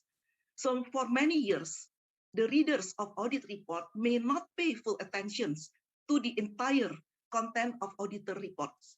Some readers are just interested in a pass and fail opinion. They just want to know what's the opinion. As long as the audit report is unqualified opinion, perhaps the management, maybe also the auditors, they are happy. But I think the world has changed, because there's a strong demand, from the investor that simply, one or two pages audit reports, with pass-fail opinion, definitely it's not enough. Therefore, the inclusions of KAM is a new style audit report is intended to enhance communicated value by providing more transparent information on how the audit is performed in the audit of listed entity, which will provide more insight into the audit. This change will also inspire greater transparency in the financial reporting, which will be beneficial for the users. So this enhanced audit report or new style audit report that you will see later will be applicable for the audit of financial statements for the period beginning on or after 1st January 2022 for all entities. So the new enhanced audit report for all entities. However, the inclusions of key audit matter paragraph will only be applicable for listed entities. So let's see now the applicability to implement key audit matter. Let me start with the applicability to implement KAM by actually sharing that KAM is mandatory for audit of complete set of general purpose financial statement of listed entity. So I think in here the buzzword is a complete set of general purpose financial statement and also audits. So if you are doing the review, then KAM actually is not required. It's only required for audit of complete set of general purpose. If special purpose, so it's not required. So how basically it's only required for listed entity. So maybe you may ask a question, how about non-listed entity? As of now, only listed entity. However, in the near future, if law and regulations require communication of KAM for non-listed entity, for example, public interest entity that are not listed, then KAM will be applicable because it is required by law or regulation. But at this point of now, to my knowledge, there are no law and regulations which mandate the KAM to be included in the audit of public interest entity that are not listed, but we never know in the near future. And the other one, KAM can be implemented voluntarily. For example, the auditors may agree with those trustee governance to communicate KAM in audit reports. Maybe the auditors or the management believe that by inclusion of KAM in their audit reports, it will give a more meaningful value to the users of the audit report as well as the financial statement. So that's the third one is voluntarily. So let's move to the next one. So this is the one that I mentioned about the new style enhanced audit reports. That the format, the order of the audit report starting next year will change, and this will be for all auditor reports. So it's not just for the listed company. The only one that is different is the inclusion of, there are few paragraphs like KAM and other information that perhaps only applicable for listed entities. So the obvious one, if you are familiar with the current audit report, the obvious one is the report will be reordered, with opinion required to go first, followed by the basis of opinion. Which is under the old style audit report, the opinion tends to be toward the end of the report, right? So auditors will need to explicitly mention a material uncertainty related to going concern. This is a new paragraph. If there's an issue of going concern and then it's create a material uncertainty related to going concern, so there will be a paragraph, to put that explanation. And the other one is EOM. I think emphasis of matter is not something new. And also for other matters, it's not something new. In the past, sometimes the auditors will put additional matters in the audit reports, whether in form of EOM or OM. The new one is this one, the key audit matters, which for next year will start with the listed entities. And there are a few changes, like other informations, if applicable. And then, as I mentioned earlier, the explanation or the descriptions on the management and those charged with governance responsibility and auditor responsibility will be more comprehensive compared to what actually we have right now. And there will be the name of engagement partner. I think for Indonesia is not something new, because under our local regulations, the name of engagement partners should be included in the auditor report, and then signature, and then address date of auditor report. So this is the snapshot of the enhanced auditor report. So now let's move to the real topic, which is KAM. So I have mentioned about KAM, so maybe it's good to start with what are the key audit matters. Key audit matters are those matters that in the auditor professional judgment were of most significance in the audit of the entity financial statement of the current period. So I think the one in here, the one that I would like to emphasize is auditor professional judgment. That means key audit matters are actually being chosen by auditor, not by management. From actually the matters that auditor believe were of most significance in the audit of the entity financial statement and of the current period. It's not of the prior period, it's only for the current period. And the key audit matter are selected from matters communicated with those charged with governance and will be placed in a separate sections of the auditor report. So in here, the determination of key audit matters is auditor judgment. I already mentioned earlier. And the other one that very important to make sure that KAM are meaningful to the users, KAM are expected to be entity specific and specific to the audit that was performed. So this is actually the definitions of KAM. So it's actually a very simple definitions, but it's very, very actually meaningful for us as an auditor, and to me it's very, very meaningful. After 30 years being auditor, and suddenly now if I'm going to audit the listed entity, then the audit report should include the key audit matters. For me, that's something that very, very matters, because it's a chance for us that auditor to tell the users what we believe are the most significance in the audit, and why it's important, and how we address those matters. So maybe it's good that we go step by step on how we determine KAM. So this slide is actually one page slide which will show a step by step to determine KAM. So there are 3 steps. We can actually summarize into 3 steps. The step 1, starting point. Is this the starting points? Is the point where we identify the populations of matters discussed with those charged with governance. Communications with those charged with governance, I would say probably communications with audit committee in our audit, actually is not a new procedure for us who have been auditing listed or public interest entity. Why? Because those entities are required to have audit committee. And we have been implementing SA 216 communication with those charged with governance in our audit. So step 1 is not something new. And then just to refresh, our communications to audit committee includes auditor responsibility in relations to the financial statement audit, an overview of the plan scope and timing of the audit, communications on the significant risks identified by the auditors and audit response to those significant risks, and communications on the audit findings, on the significant deficiency, etc.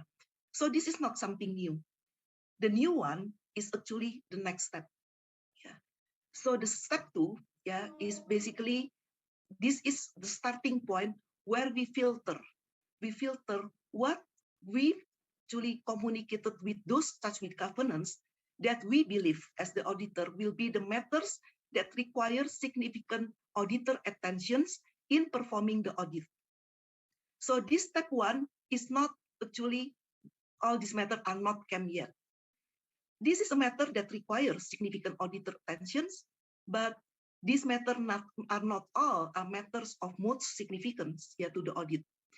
So in step 2, basically, normally, when we identify matters that require significant auditor attention in performing the audit, usually the area of higher risk of material misstatement or significant risks, the area which requires significant auditor judgments, maybe the area that relate to estimates or complex calculations which require a lot of assumptions, or it could be the effect on the audit of significant events or transactions that occur during the period. So after the step 2, then we still have to do the last filtering. The last filtering to really identify the matters of most significance to the audit. So this is already the most significance. In step 2, maybe not all matters are the most significant. They are important, they require auditor attentions, but maybe are not the most significant. So this is really judgmental. So my advice, because this is really judgmental, engagement partner and engagement manager should work together and should communicate with the management and those charged with governance as early as possible. So there are no threshold for the number of KAMs to be communicated by auditor. Because maybe you ask how many KAMs are actually the good number to be included in the audited report. There's no threshold. It really depends on the auditor judgment. However, the number of KAM to be included in audit report may be affected by the size and complexity of the entity, may be also impacted by the nature of its business and environment, or maybe fact and circumstances of the audit. And again, determining the number of key audit matters are professional judgment. So maybe you may have a question right now in your mind. So when the engagement team should start with the process of identifying KAM, do they need to identify at the planning stage, or do they need to identify during the interim audit, or just wait until the completion stage? From what I heard, from what I heard from my colleagues in the other country who have already experience with this auditing standard, they say it strongly suggests that the engagement team begin the process of identifying KAM early in the audit rather than waiting until completions. Even during the preliminary, during the planning audit, when they met with the those charged with governance, they can already started the discussion, because they can already tell them their preliminary view of what the KAM that could be in the auditor report based on their experience in the prior year. Of course, that cannot be definite, but there could be a preliminary, and along the way of the audit, there will be more discussions until the completions of the audit, when actually the auditor will determine this is the KAM, this is the final KAM that need to be included in the auditor report. So that's the snapshot of how the auditors will determine KAM, and hopefully this step by step will be useful for all of you. So the next one, maybe it's good, yeah, for us to see, yeah, what KAMs do, yeah. The purpose of communicating key audit matters is to enhance the communication value of the audited report by providing greater transparency about the audit that was performed. So by communicating key audit matters, yeah, the users of financial statement will definitely get additional information on those matters that in the auditor professional judgment were of most significance in the audit of the financial statement of the current period. And the users may get better understanding about the entity and area of significant management judgment in the audited financial statement. And KAM may provide shareholder a basis to further engage with management. I think Chun already also sharing about this. And those charged with governance to better understand the company performance and also guide their investment decisions making. Yeah. And then also I heard that ever since, yeah, the auditor put KAM, yeah, in many AGM, investors are more interested now, yeah, with audit report, and actually it's encouraged them, yeah, and also inspire them to ask more questions, yeah, relating to KAM, which I think that's good, yeah.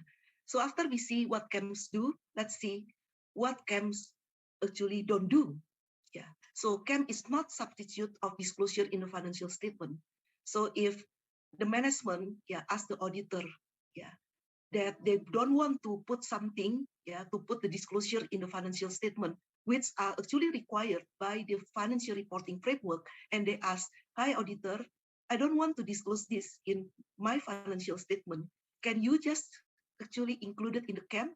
So the answer, I think, if your client asks it, you can answer really quick. No, we can't, because KAM is not a substitute of the disclosure in the financial statement. Financial statement is the responsibility of management. And also, KAM is not a substitute of expressing modified opinion and reporting material uncertainty related to going concern. Why? Because if you recall on the enhanced style audit report, there's already separate paragraph to disclose the basis of opinion for modified opinion and also to disclose material uncertainty related to going concern. And KAM is not an implication that a matter has not been resolved by the auditor. Yeah.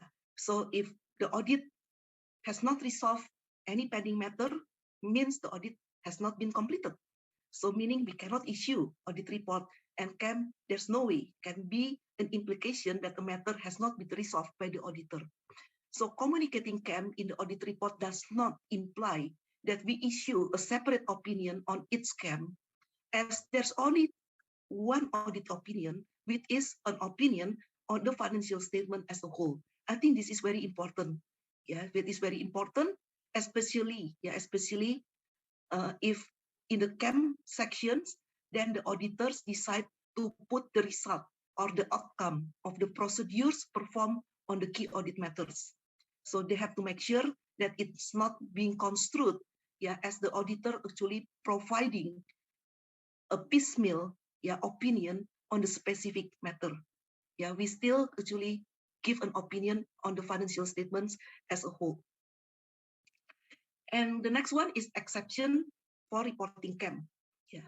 So under certain condition, it is allowed, yeah, that a matter identified as a key audit matter is not disclosed in auditor report, but it's only under certain circumstances and it should be rare. These conditions are when law or regulation precludes public disclosure about the matters, and in extremely, yeah, very rare circumstances, the auditor determines, yeah, that the matter should not be communicated in the audit reports because the adverse consequence of communicating that matter would reasonably be expected to outweigh the public interest benefits. Yeah. Honestly, I have not experienced with KAM, so I really actually have not been able to imagine in what circumstances it could be there's adverse consequence that the adverse consequence will outweigh the public interest benefits. Yeah. But I think the standards say that, so maybe there could be a situation like that. But I have not really experienced and can imagine that. And the other one is disclaimer of opinion. Disclaimer of opinion. So when the auditor issue disclaimer of opinion, then standard is very clear. The auditor is prohibited from disclosing KAM. I think this is to avoid giving credibility to specific item in the financial statement, because it's disclaimer of opinion. That's mean actually there is so pervasive. Something is very pervasive, resulting that we cannot even rendering any opinion on the financial statement. And the other one is no KAM. So is it possible that the auditor of listed company conclude that there's no KAM to be reported? The standards give room for not reporting KAM. However, I think it is hard to believe that there are no KAM at all in auditing publicly listed entity. There must be something. Maybe revenue recognitions, or there must be something need to be reported. But if still the audit, there's still a case after the auditor actually thoroughly assess, and then the conclusion no KAM, perhaps the entity has very limited operation and there are no matters that require significant auditor attention. But in that case, the advice is communicate that, discuss that with those charged with governance to make sure that the decisions that there's no KAM is actually appropriate. So let's see what is the most frequently reported KAM. So as we know, many countries in the region have adopted KAM, actually in the region and also in the globe, have adopted KAM for some years. Based on the survey done, it is apparent that most frequently reported KAMs are matters that relate to significance or complex matters disclosed in the financial statements, or matters that involve estimates and judgment. For example, like what you can see in the screen, impairment of goodwill, complex revenue recognitions, valuations of property, plant and equipment, acquisitions, business combinations, investment or capitalizations of expense, investment property. Overall, it's apparent that those audit matters that are judgmental, involve estimates, uncertain, and or complex are the most frequently reported KAM. However, there are also a few topics that are also quite interesting to be reported in the KAM. For example, complex IT system and control. When an organization have a complex IT system and controls, perhaps there are a matter that require a significant auditor attention, and it could be the most significant matter that the auditor spend a lot of time and a lot of discussion with those charged with governance. The same thing with the taxation uncertainty over income tax treatment under ISAC 34.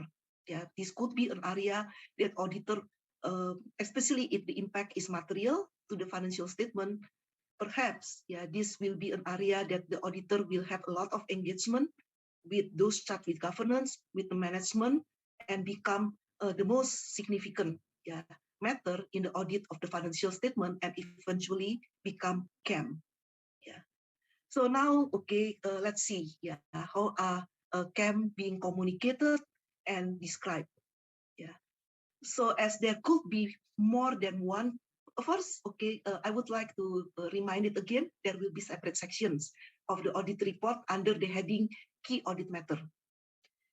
As there could be more than one KAM, can be 2, 3, or whatever, the auditor is required to describe its KAM. So using an appropriate subheading will be very, very useful. It's going to make the reader more easier to understand what KAM that actually being discussed. Oh, this is KAM about this, and the second one, this is KAM about this. So I think using a subheading will be very helpful and recommended.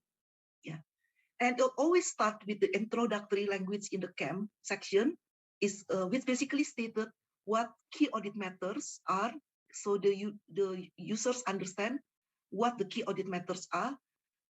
KAM are addressed in the context of the audit of the financial statement as a whole to form one opinion and not provide a separate opinion on the individual key audit matters. I guess this introductory language is very important, yeah, to make sure there's no misunderstanding, yeah, from the users of the audit report, especially if they are quite new, yeah, with this, yeah.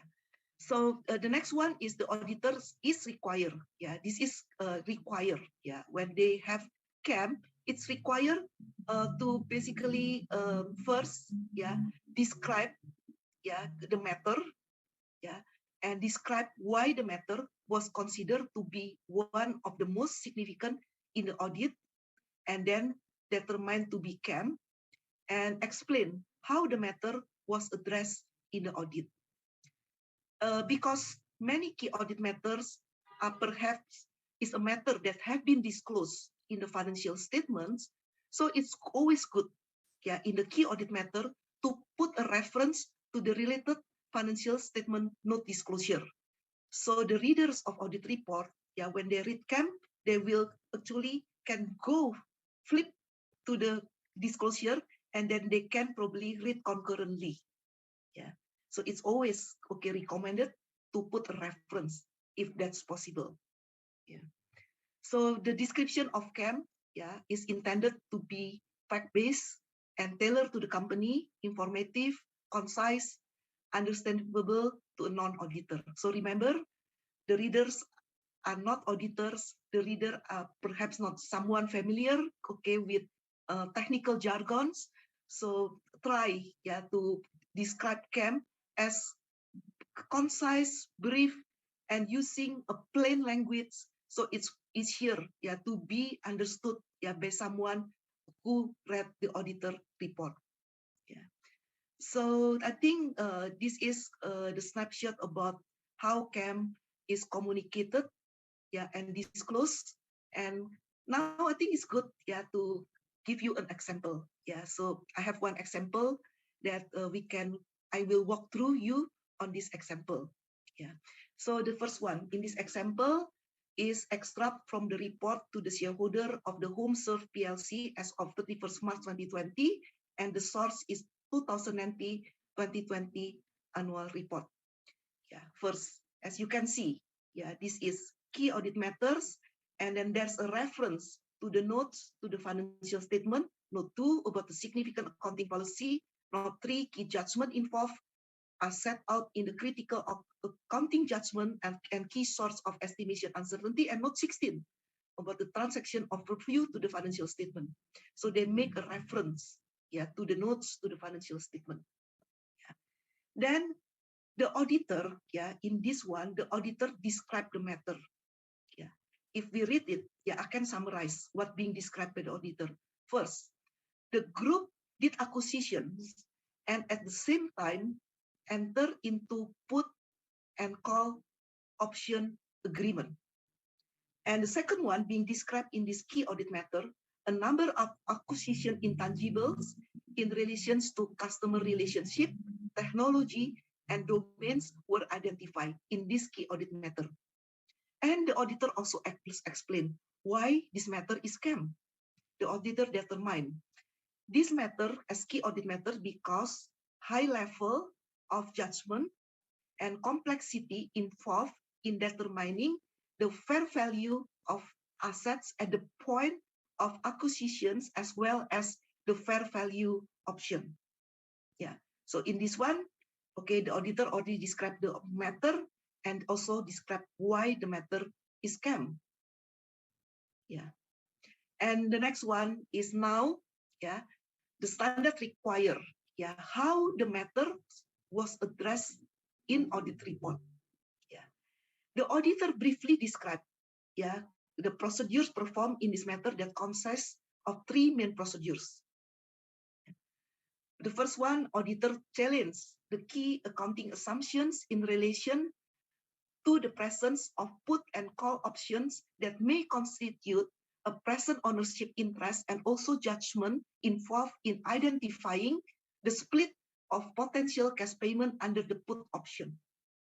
The second one, the auditor used specialists engaged by the auditor to assist auditor in challenging the methodology and perform independent calculations. Yeah, in here, the auditor make it very clear that the specialist that they engage is actually the specialist engaged by auditor, because sometimes the management also engage the specialist, but in here they say that they engage their own specialists. Yeah, and also the auditor assess the key assumptions of the management forecast. So it's very clear, okay, on how the auditor address the matters that the auditor determined as KAM. Yeah. So this is an example.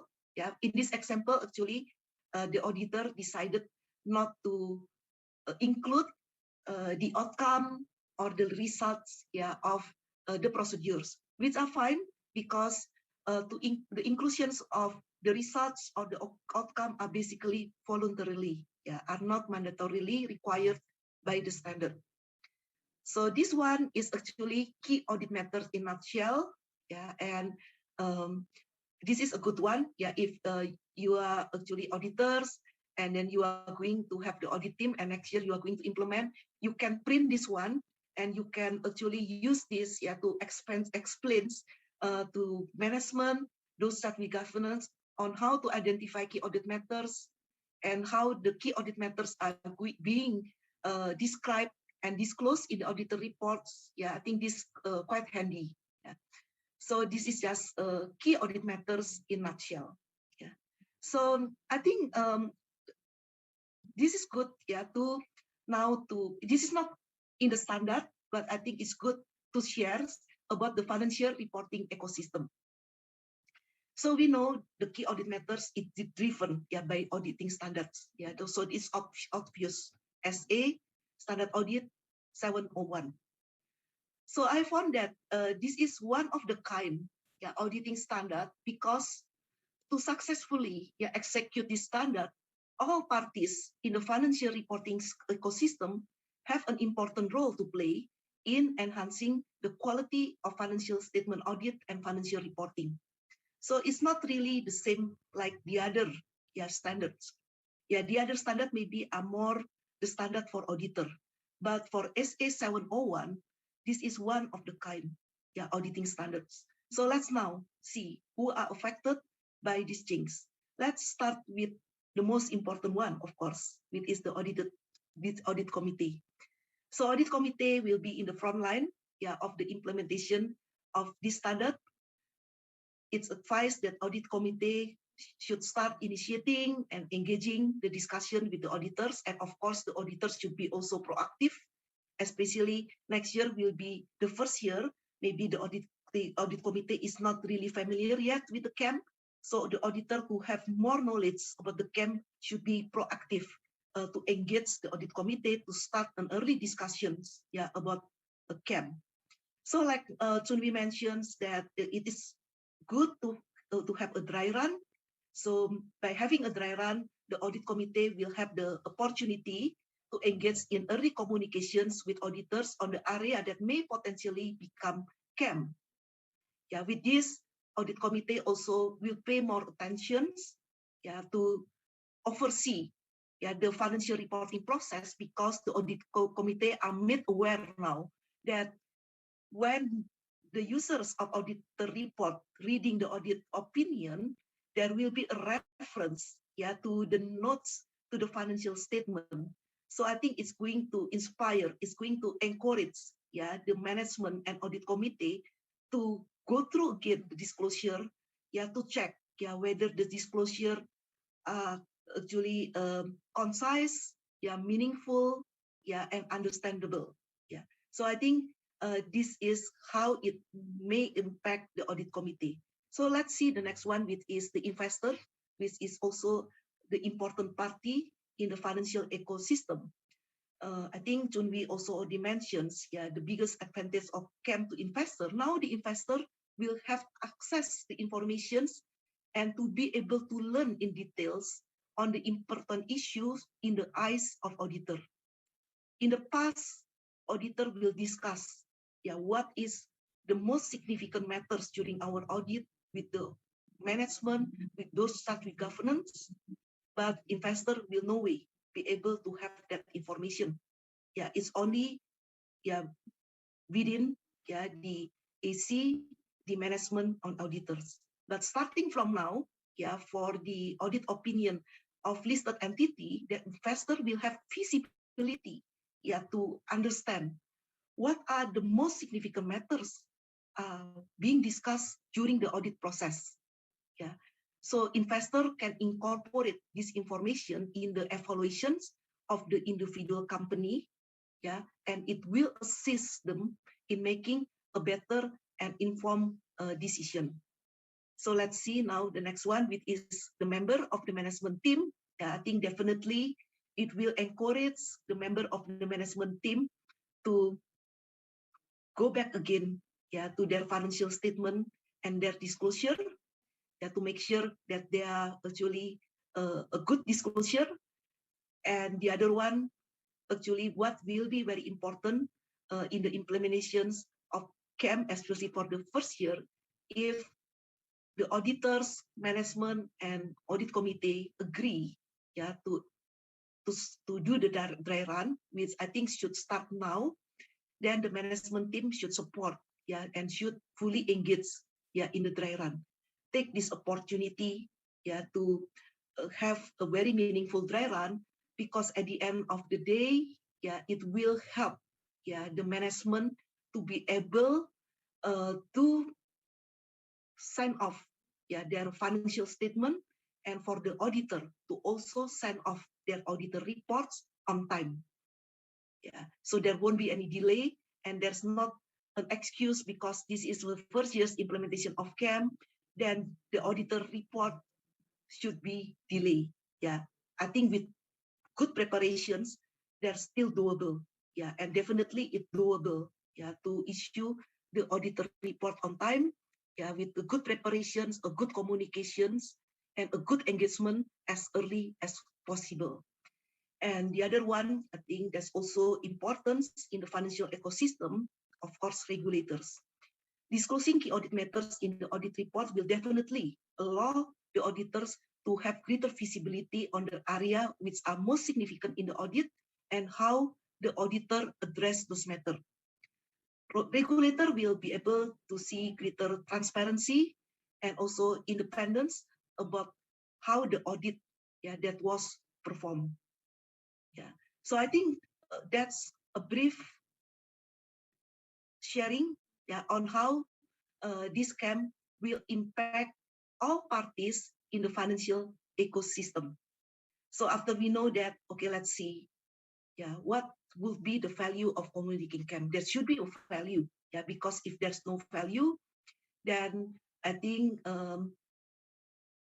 the intentions, of having KAM, okay, will go away. I strongly believe, I personally strongly believe there's value of communicating KAM. The first one, it helps better communications between the auditors and those charged with governance, which in turn contribute to better governance. I know, I think Pak Sekti mentions, that maybe there's a risk, there will be many disagreement between auditors and management, etc. That could happen, however, that can be managed. As I mentioned earlier, that can be managed. Okay, if we plan early, we have a transparent communication early, that can be managed, because, and also build confidence, to the management. Disclosing KAM is not to disclose something bad about the company. It's not to disclose something that's something wrong. It's really is to give a better, communicative value to the shareholders, to the stakeholders, so the financial statement and auditor report become more meaningful, to the users. It will open up transparency on the audit process relating to the auditor's professional judgment, and of course contribute to the higher audit quality. This is very important, because our profession is being scrutinized right now by stakeholders. It's questioning whether we have been doing good audit quality. So I think this is actually an opportunity, for professions to showcase, that we actually have an intentions and we are willing, to contribute to higher audit quality. And at the end, it will also contribute to higher quality of financial reporting. Yeah, so this is the summary of value of communicating KAM. So I think let's see the timeline. The time is so short right now. We already almost the end of November, and next month already December, and suddenly we already enter into New Year. Yeah, I'm excited. Yeah, I'm always excited to enter into New Year because New Year will be something new, and for us in the profession, yes, the new thing is in front of us. Yeah, so this is the timeline. I think the timeline cannot be negotiated anymore. When I presented KAM last year, I still say the plan, yeah, the auditing standard board's plan, yeah, to finalize KAM. But right now it's not a planning anymore. It has been issued and become actually effective. Yeah.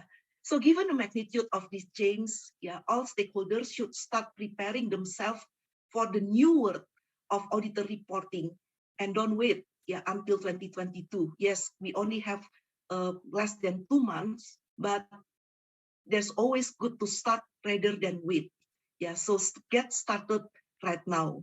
Yeah, so there are some key takeaway. Yeah, before I conclude my presentations, I would like to summarize some key takeaway. The first one, which I have mentioned several times, start early.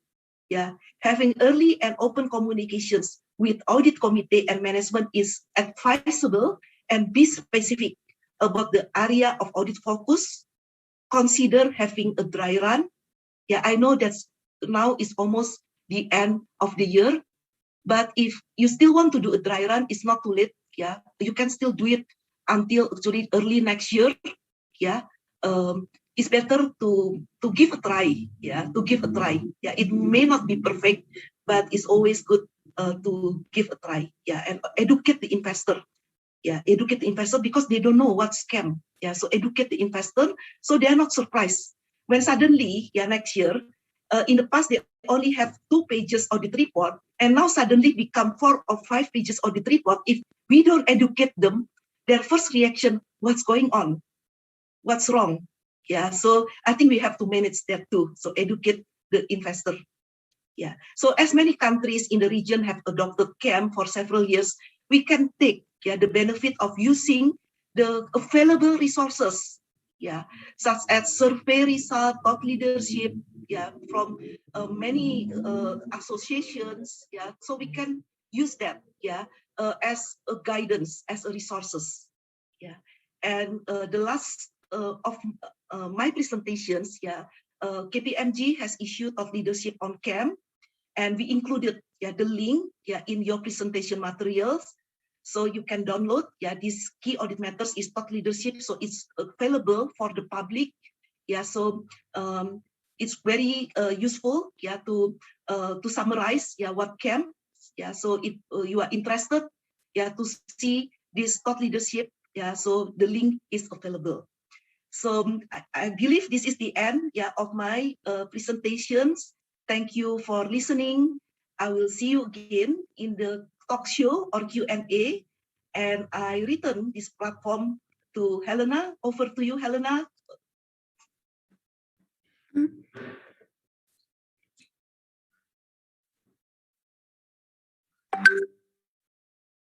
Yep. Thank you, Ms. Kusumaningsih, for the thorough explanation, which has helped us all to understand more about the audit matter. So as of now, it is only required for listed entity, ya, Bu. Yes, that's correct. But we never know in the future. Yes.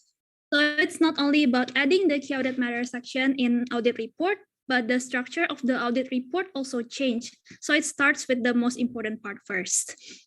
And the highlighted part in key audit matter are usually areas with higher risk of material misstatement, and also areas with significant judgment. And how key audit matter is represented are also regulated by the new standard SA 701. Yep. Okay, so apparently Indonesia is sort of a late adopter of key audit matter, since other countries such as UK and Malaysia has implemented key audit matter years before, and therefore with historical data we got the advantage of knowing what we can expect to happen once this standard is implemented in Indonesia. So now, please let me introduce you to our last speaker, Datuk Zaiton Mohd Hassan. Datuk Zaiton is the chairman of the Board Governance and Audit Committee at Sime Darby Plantation Berhad, and a fellow and council member at ACCA. She started her career as an auditor in PwC. She was also a chairman of Private Pension Administration Malaysia and Bank Pembangunan Malaysia Berhad. Her outstanding experiences in banking, audit, and risk management has led her to be the board of some public listed companies in Malaysia. So Datuk Zaiton, now the time is yours. Thank you, Helena. Distinguished guests, honorable speakers, ladies and gentlemen, salam perkenalan dari Kuala Lumpur, and a very good morning to all of you. Afternoon, actually, now, in Kuala Lumpur. I actually have been listening to the presentations by my good friends Chun and Kusumaningsih, and they have covered many of the areas that I wanted to do as well. And therefore, I will now skew my presentation slightly differently to look at mainly the study that was done by the Securities Commission Malaysia, Audit Oversight Board, the Malaysian Institute of Accountants, and ACCA.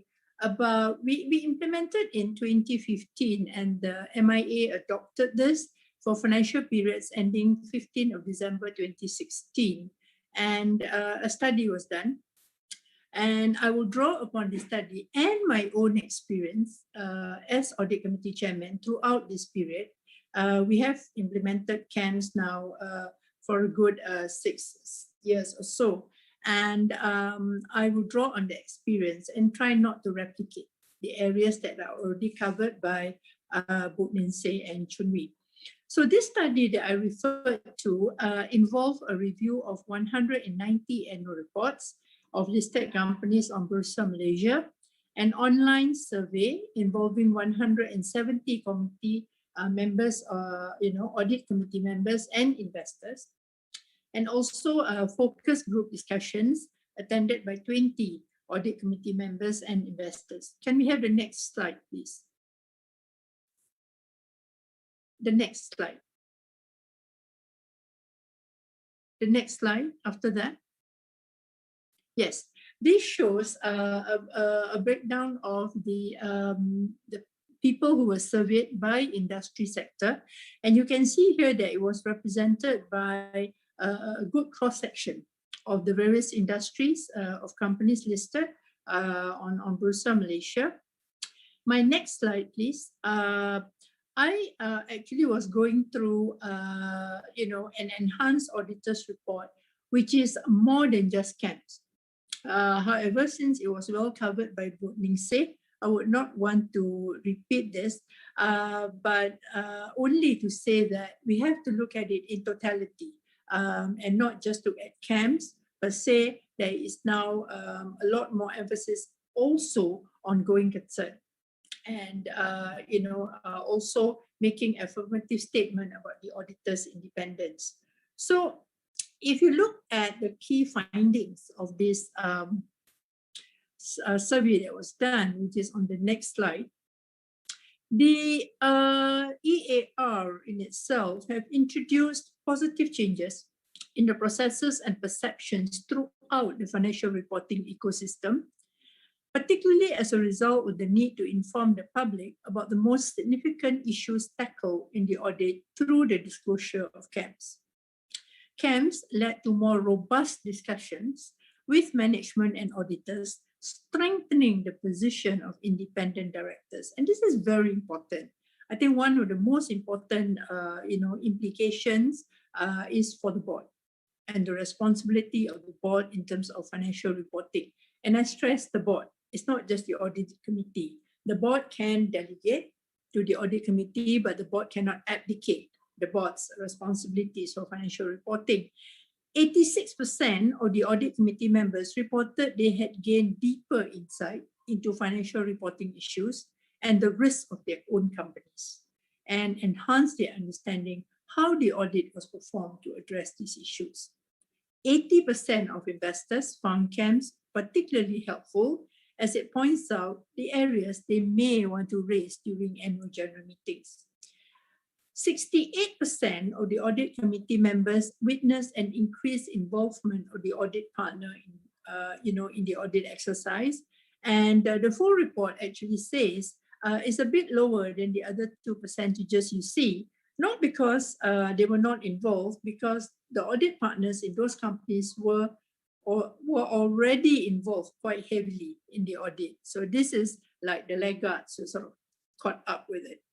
And 64% of the audit committee members indicated that the process of considering the KAMs had resulted in the directors and management making improvements to disclosure in the financial statements. You need to have it jiving. What is in the KAMs and what is in the financial statements? You cannot have something highlighted by the auditors and the KAMs and not covered in your financial disclosures. So that has improved disclosure standards overall. In my next slide, if I can move on, what is of most interest to investors is what are the KAMs, right? So now at every financial reporting period, people are looking forward. What are the KAMs for this company for this year? And why are those matters identified as KAMs? So the KAMs need to be clear, informative, and specific enough for the investors to understand. So a note to the auditors, the KAMs cannot be boilerplate. They cannot be conservative, play safe. The auditors need to make a stand as to why these are KAMs and the justifications and what they have done to satisfy themselves during the audit, that they have sufficiently exercised their independent judgments and duties sufficiently, fulfilled in looking at the KAMs. And it cannot be too general. It should be clear and it should be jargon-free. Sometimes we accountants, we enjoy talking to each other, but nobody else understands us because we use jargons. Maybe the lawyers are equally, guilty of this, but you really must look at fit for the audience. So what does the audience expect? So stay away from jargons and so forth. Now, people also ask how important is the number of KAMs? And, sometimes we are hardwired to say that whatever is in the audit report is not good. And therefore, if you have two companies, one has 3 KAMs, one has 5 KAMs, the one with 3 KAMs is a better company. Not necessarily so. It's not according to the number, it is really the substance that's important. And more importantly, is the process of discussion among the management, the audit committee, and the auditors. Now, if the auditors, after they have had extensive discussion, decide to drop the KAMs, there's nothing wrong with that. What is more important is the matters have been robustly discussed and they are able to defend why it was dispensed of.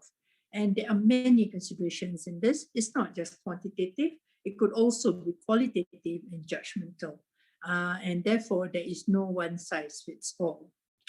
Now, on the next slide, I looked at basically some typical KAMs that are reported and reasons why the matters were KAMs.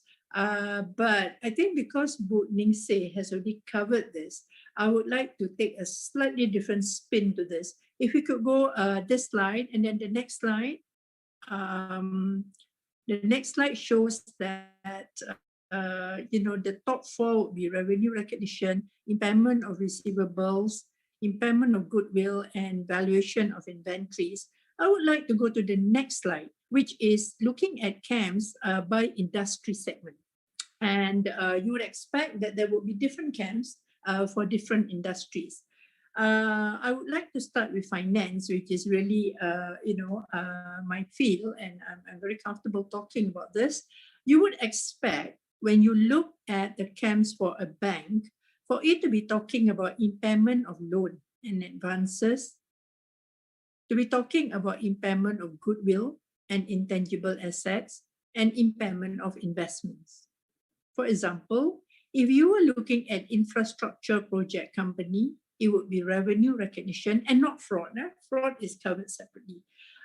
Acquisition and disposal of investments and valuation of financial instruments. So while you have sort of a common list of KAMs, when people look at industry, there are certain expectations of the market, for certain items to be covered on KAMs, because these items have a large bearing on the robustness of the confidence level in the earnings that are being reported, and as well as the balance sheet items on this sort of institutions. So this may be useful. You may be of interest to look at your respective industries. If we can move on further to the next slide. If you look at the commentary by the audit committees, typically in the past, if you flip any annual report, what do the audit committee reports contain? Their terms of reference, the number of meetings they had, and what was discussed at the meetings, very much boilerplate. And to me, the KAMs is actually a game changer, if I can borrow Buningsih's words just now, to even how the audit committee look at things. The audit committee's role when reviewing the financial statements has been strengthened to focus on significant matters highlighted in the financial statement and significant judgments made by management in arriving at those numbers.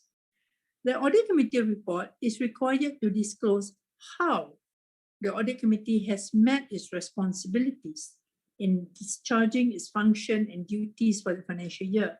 This provides the audit committee with the opportunity to share their views over the reported KAMs. And I would dare say that 82% of investors felt it is important for audit committee to comment on the KAMs. And I fully agree.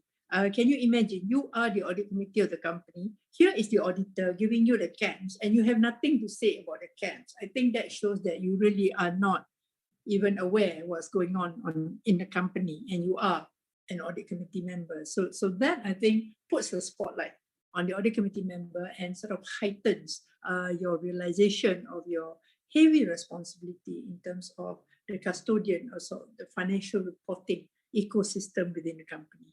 If we can move to the next slide. Now, the study actually highlighted exemplary practices regarding the extent to which the audit committee gives significant attention to KAMs. And one of the companies that was actually highlighted as an exemplary practice is BIMB Holdings Berhad, which is actually the financial holding company, or was. They have restructured, and now the Bank Islam itself is listed, which is the oldest Islamic bank in the country. And back then, Bank Islam was not listed. BIMB Holdings was listed, and it has been highlighted as an exemplary, practice regarding KAMs. I would like to admit that I was the audit committee chairman of BIMB Holdings at that time. And I was delighted that we were selected because we put a lot of effort when KAM was first introduced. The next few pages, I gave extracts from the financial report itself, looking at the auditor's report and also the audit committee's report. And herein, I would like to share my experience of how I look at KAMs as an audit committee chairman. Now, KAMs was introduced in other countries even before Malaysia. So we had quite a lot of examples that we can look at. We look at companies in the UK, we look at companies in Europe, and I actually got those annual reports online and started reading them. And it was very interesting to read because you can see the nature of the reporting and how matters were being articulated in both the KAM as well as the audit committee responses changing over time. So in the first year, it was slightly different tone, and then they got a bit more experience, and they got a bit more experience after that. So the earlier speakers have said you can actually benefit from looking at how other markets, experience before it was introduced to our own market, and I did just that. The second thing that I always do as an audit committee chairman is instead of just meeting the auditors, the external auditors once or twice a year, I actually meet them more frequent than that. I try to meet them quarterly.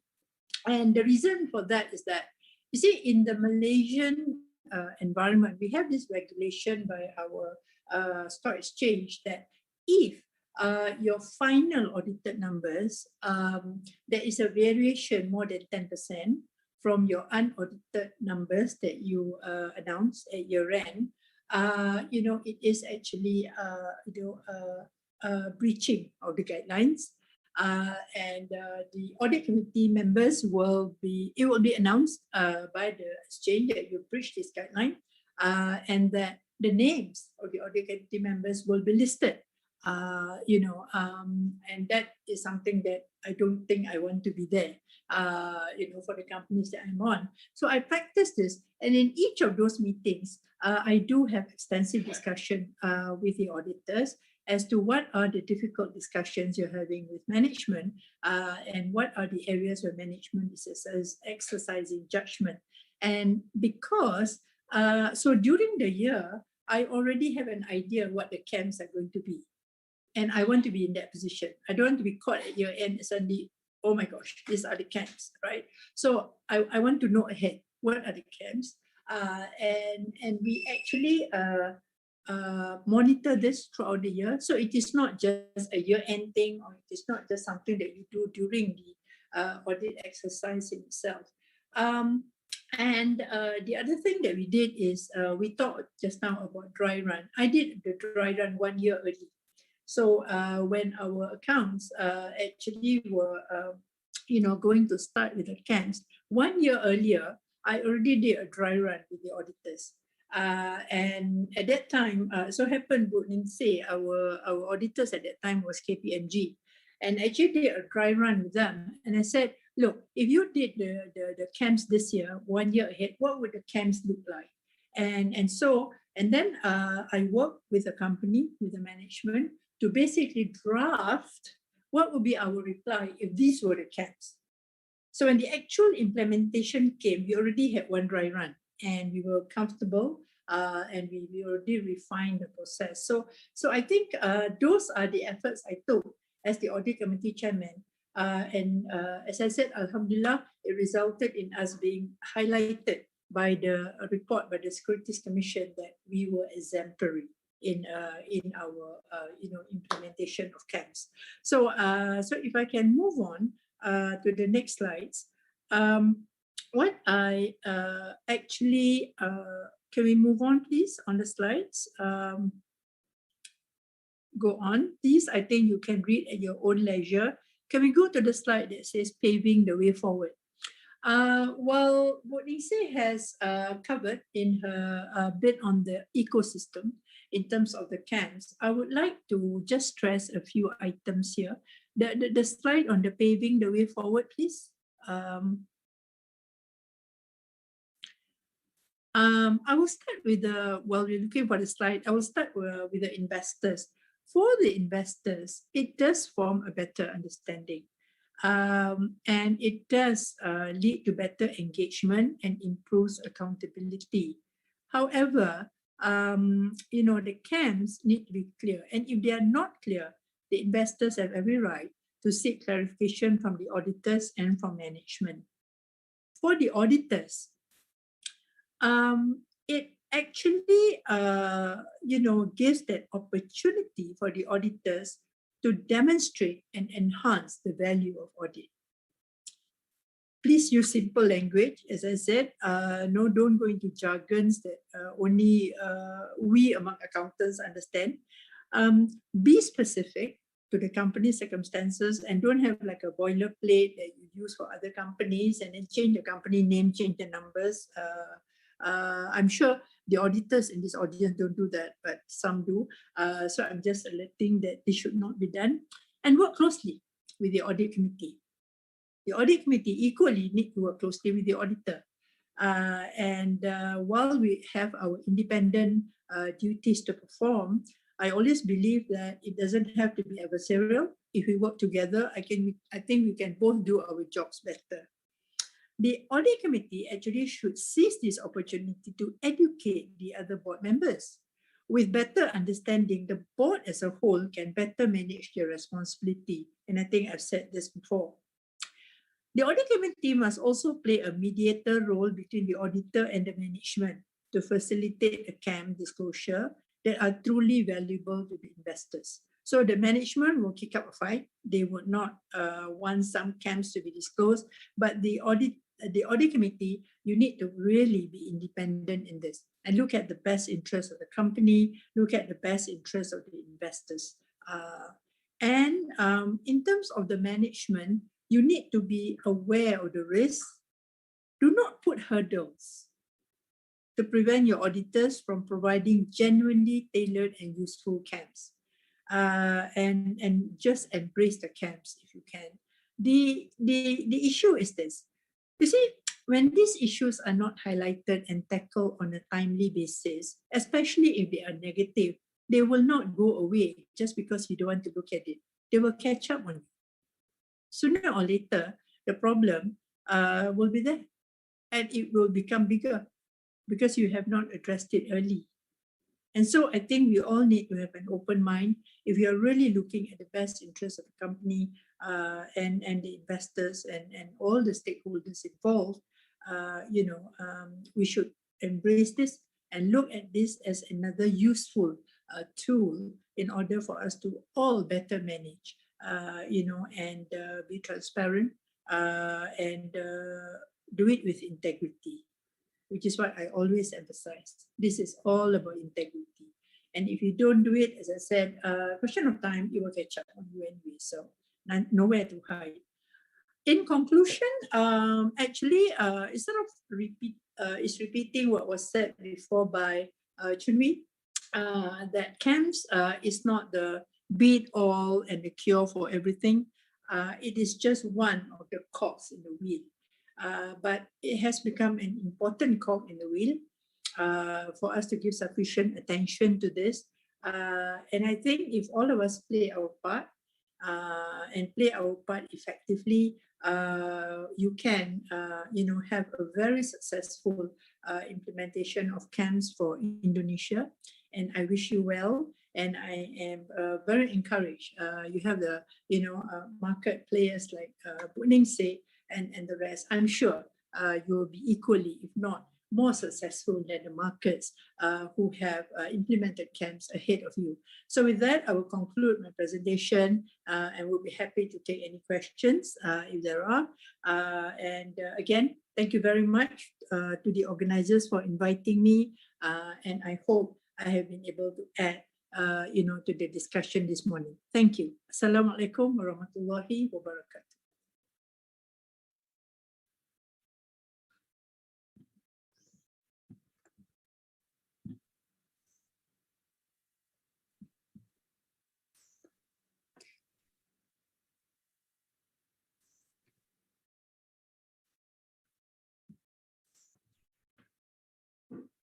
Yeah, so thank you, Datuk Zaiton, for the great presentation. So now we have learned that Key Audit Matter has led to great results in other countries, such as getting deeper insights on underlying issues in financial report and how audit was performed to address these issues. Key Audit Matter also leads to better disclosure in financial statement. It has also induced more discussions within the investors, audit committee, management, and even the directors. Since all four speakers has delivered their materials, now is the time for our talk show session, where we would be selecting some questions the participants have asked through Zoom and YouTube for the speakers to answer and discuss. So let me read some few questions that have been asked. So the first one is for Mr. Chun. Due to the implementation of Key Audit Matter, the duration of time it takes to read financial report is inevitably longer. Is that a bad thing?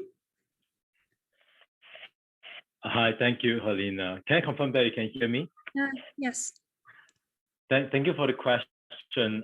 And first of all, I want to say that I really enjoyed all the presentations by Park, by Buningsih, and by Datuk Zaiton. I think they have been really rich and provided different aspects to key audit methods. And I hope that with that, the profession within Indonesia will be now very, very confident of going forward with that journey. To your question about, if I hear it correctly, now there is the investors and users will need more time to read the financial statements because of KAM. I think, first of all, I want to answer it from two angles. Number one, it will definitely be a great thing to spend more time on the financial statements. I think Buningsih mentioned earlier to the point about how auditors invest so much time in the audit.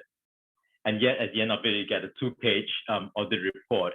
And you really want to say more and to share more about the audit with the users.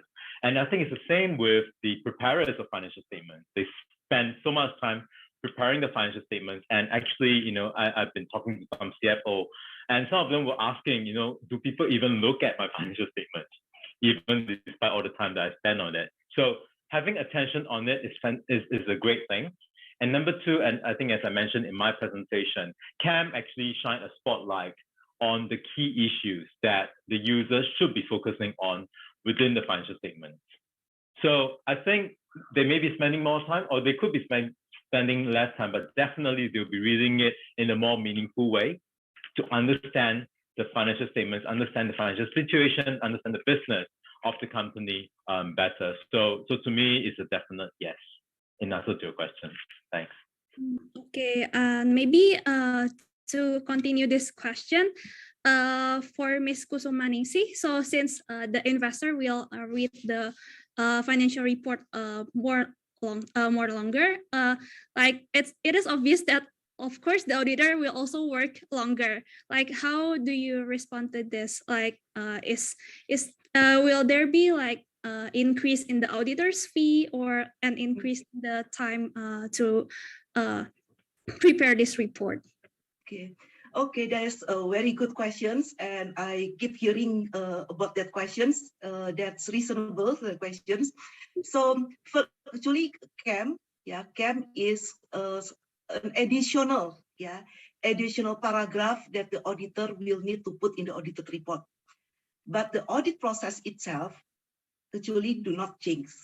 With the audit process, we still doing the audit procedures, we still doing everything in accordance with the SPAP. If in Indonesia, we call it SPAP, which is the Indonesian standard of auditing. However, with the inclusions of key audit matter in the auditor report, and also more engagement, the discussions with the management, with those charged with governance, then I believe, the senior level of the engagement team, which is the partner, the EQCR, in fact, maybe sometimes we have to involve the technical partner, and of course the manager will have to spend more time to have a more engaged discussions with those charged with governance.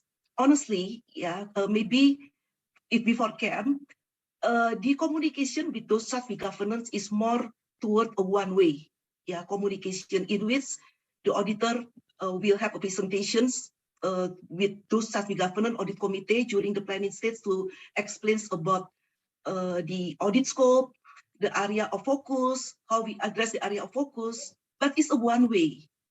With this one, I believe it's going to change the mindset of both parties, auditor and also those charged with governance, because those charged with governance will know now more to know what are you going to do in the audit, what are you going to describe in the KAM. And the other thing that I think we'll spend a lot of time is on the write-up of the KAM, because I think the write-up should be clear, concise, and this is a skill set that the auditor will need to improve. Because we are not used probably to write something like that. So that's something, the skill set that the auditor will need to improve, but I'm confident that throughout the time, with the guidance from the senior partner, from the technical department, etc., I think along the time, there will be an improvement, in the quality, of the key audit matters. So if you ask about is going to increase the audit fee, because the number of hours of the senior partner will increase, I bet there will be some increase in the audit fee. Okay. So Sorry, Helena, can I maybe come in very quickly on a point that Bunichi said? I think first of all, the increase in fee, if it corresponds to senior partners spending more time, that can only be a good thing. But to the point about auditors needing to learn new skills, and I remember at one of the panels that I was on, I heard someone commenting, the world is split into two kinds of people. One group of people, they are very good with numbers. One group of people are very good with words. And those who are very good with words, they become lawyers. Those who are very good with numbers become accountants. And I think it just talks to the struggle that the profession potentially face about drafting something that is really meaningful and tailored to the circumstances, as all of us have explained earlier. But I think it provides a great opportunity for the profession and great, exciting career opportunity for the youngsters as well. Bunichi mentioned that she really liked the Gen Zs, the millennials, and I think all of us do. And I think this really makes it a lot more exciting for the young people who are coming into the profession, because you're not just using a boilerplate anymore. Thanks. Helena, can I chime in as well on this issue? Because for us accountants, the moment you mention audit fees, all of us get very excited. Actually, my view on audit fees is this. I think a lot of boards are under the mistaken assumption that their job is to save costs, for the company by reducing audit fees or not paying more audit fees. I think that's a very wrong thinking. You see, the external auditors are the only people who can give you independent assurance as to what is happening in the company, so that you can sleep better at night. Why would you want to squeeze the very people who are giving you this independent assurance? They have their work to do, and they have spent hours on it. And I was an auditor too before, and I know they don't even sometimes, sometimes they even lose money on these jobs. It's not even a full cost recovery, only partial. And I think we should let the auditors do their work. Of course, we don't want to pay them very high, but, if they can justify that additional work has been done, I think we need to be fair.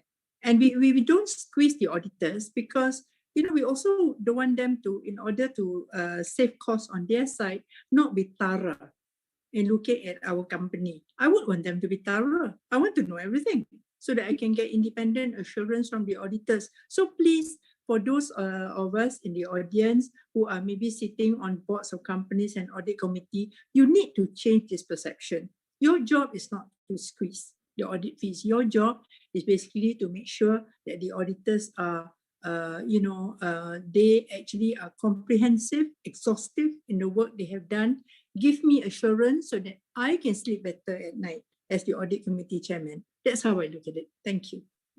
Thank you. So maybe since all three speakers have show their opinion, maybe Pak Sekti, since I know a lot of BUMN, state-owned enterprises are audited by auditors. Like, can you give your opinion about this? Well, I think I agree with all the opinion that Ibu Zaiton have been given, and also Mr. Chun and also Ibu Kusumaningsih. There are no differences between the private company and the SOE's company in terms of this new policy that will be implemented next year. But I think with the SOEs, because it's involved state-owned,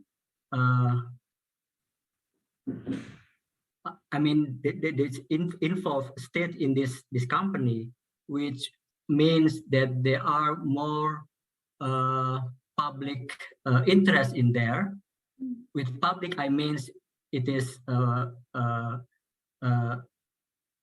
representative and also a public in general. So with this a policy, I think this will give the SOEs a financial report and also the audit report of the SOEs will be more transparent, I think. Yeah. Okay, thank you, Mr. Sekti. And also another question for you. With the implementation of key audit matter, it is easier to comprehend for foreign investors. And by how much do you think it will affect the local economy? Well, in terms of how much, I don't have any number right now, but I can predict that if we can have more transparent company which include KAMs in their report, that probably will be more interesting for the investor, especially for foreign investor, to invest in the companies. So yeah, I think there are influence that will be given by the implementation of this policy, but the number, how much the number, I couldn't give right now. Yeah. Okay, thank you. And the next question is for Ms. Kusumaningsih. It is stated that the key audit matter usually put in the audit matters usually shown in key audit matter are those with that are involved with judgment, professional judgment, and estimates, and uncertainty.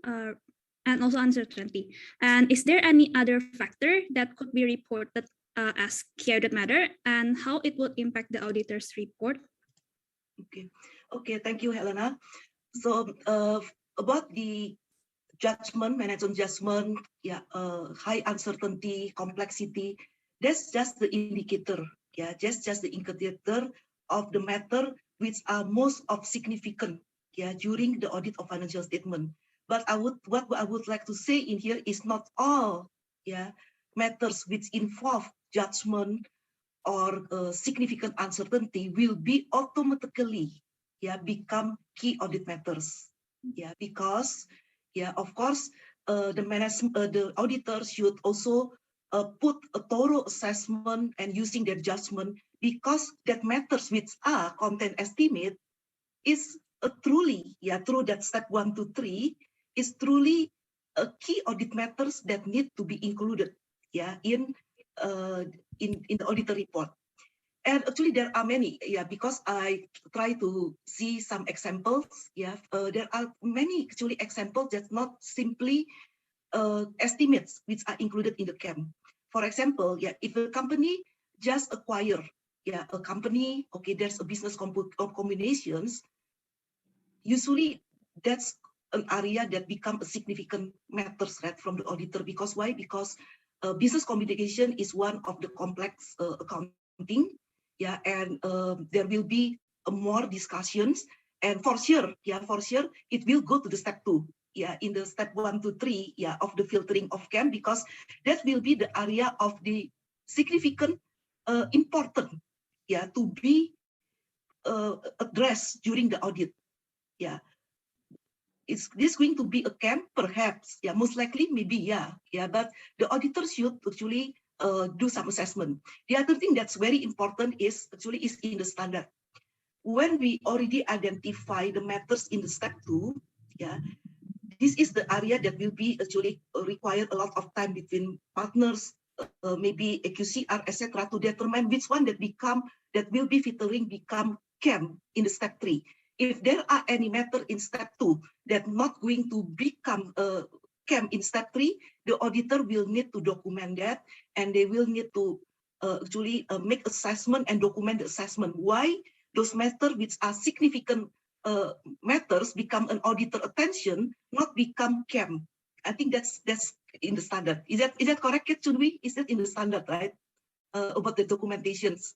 Yeah, and I think Bu Ningsih has answered that question really well. And really just to look at it from maybe slightly different angle is why are these issues that requires huge judgment or significant estimate, why are these more likely to be KAMs than others? Because these are the issues where the management has the room to maneuver, right? And may have a higher likelihood of causing material misstatements to the financial statement. And I think from the user's perspective, you want to see where all those areas of maneuvers might be so that you can zero into those numbers, because the numbers are not black and white anymore. If you look at financial statements from maybe 30 years ago, a lot of the numbers are almost black and white, right? You have a table, a chair is a chair. Whereas today, financial statements is very complex, as I mentioned earlier, because of the huge amount of estimation, valuation, judgment that are in play. And therefore, I think KAM actually play a big role in drawing attention to those areas. And therefore, they become more likely than not KAMs for the purpose of 701.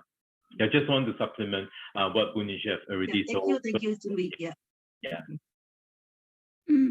Okay, so it's basically depends on each company, yeah, Bu. Yeah, correct, yeah. Matter. Maybe I also want to ask some questions. So, what are actually the difference between key audit matter and also the emphasis of matter? Okay, so it's different. It's totally different, yeah. Because for the emphasis of matter, sometimes is not the matter that probably become the most, yeah, the most, because KAM should be the most significant area.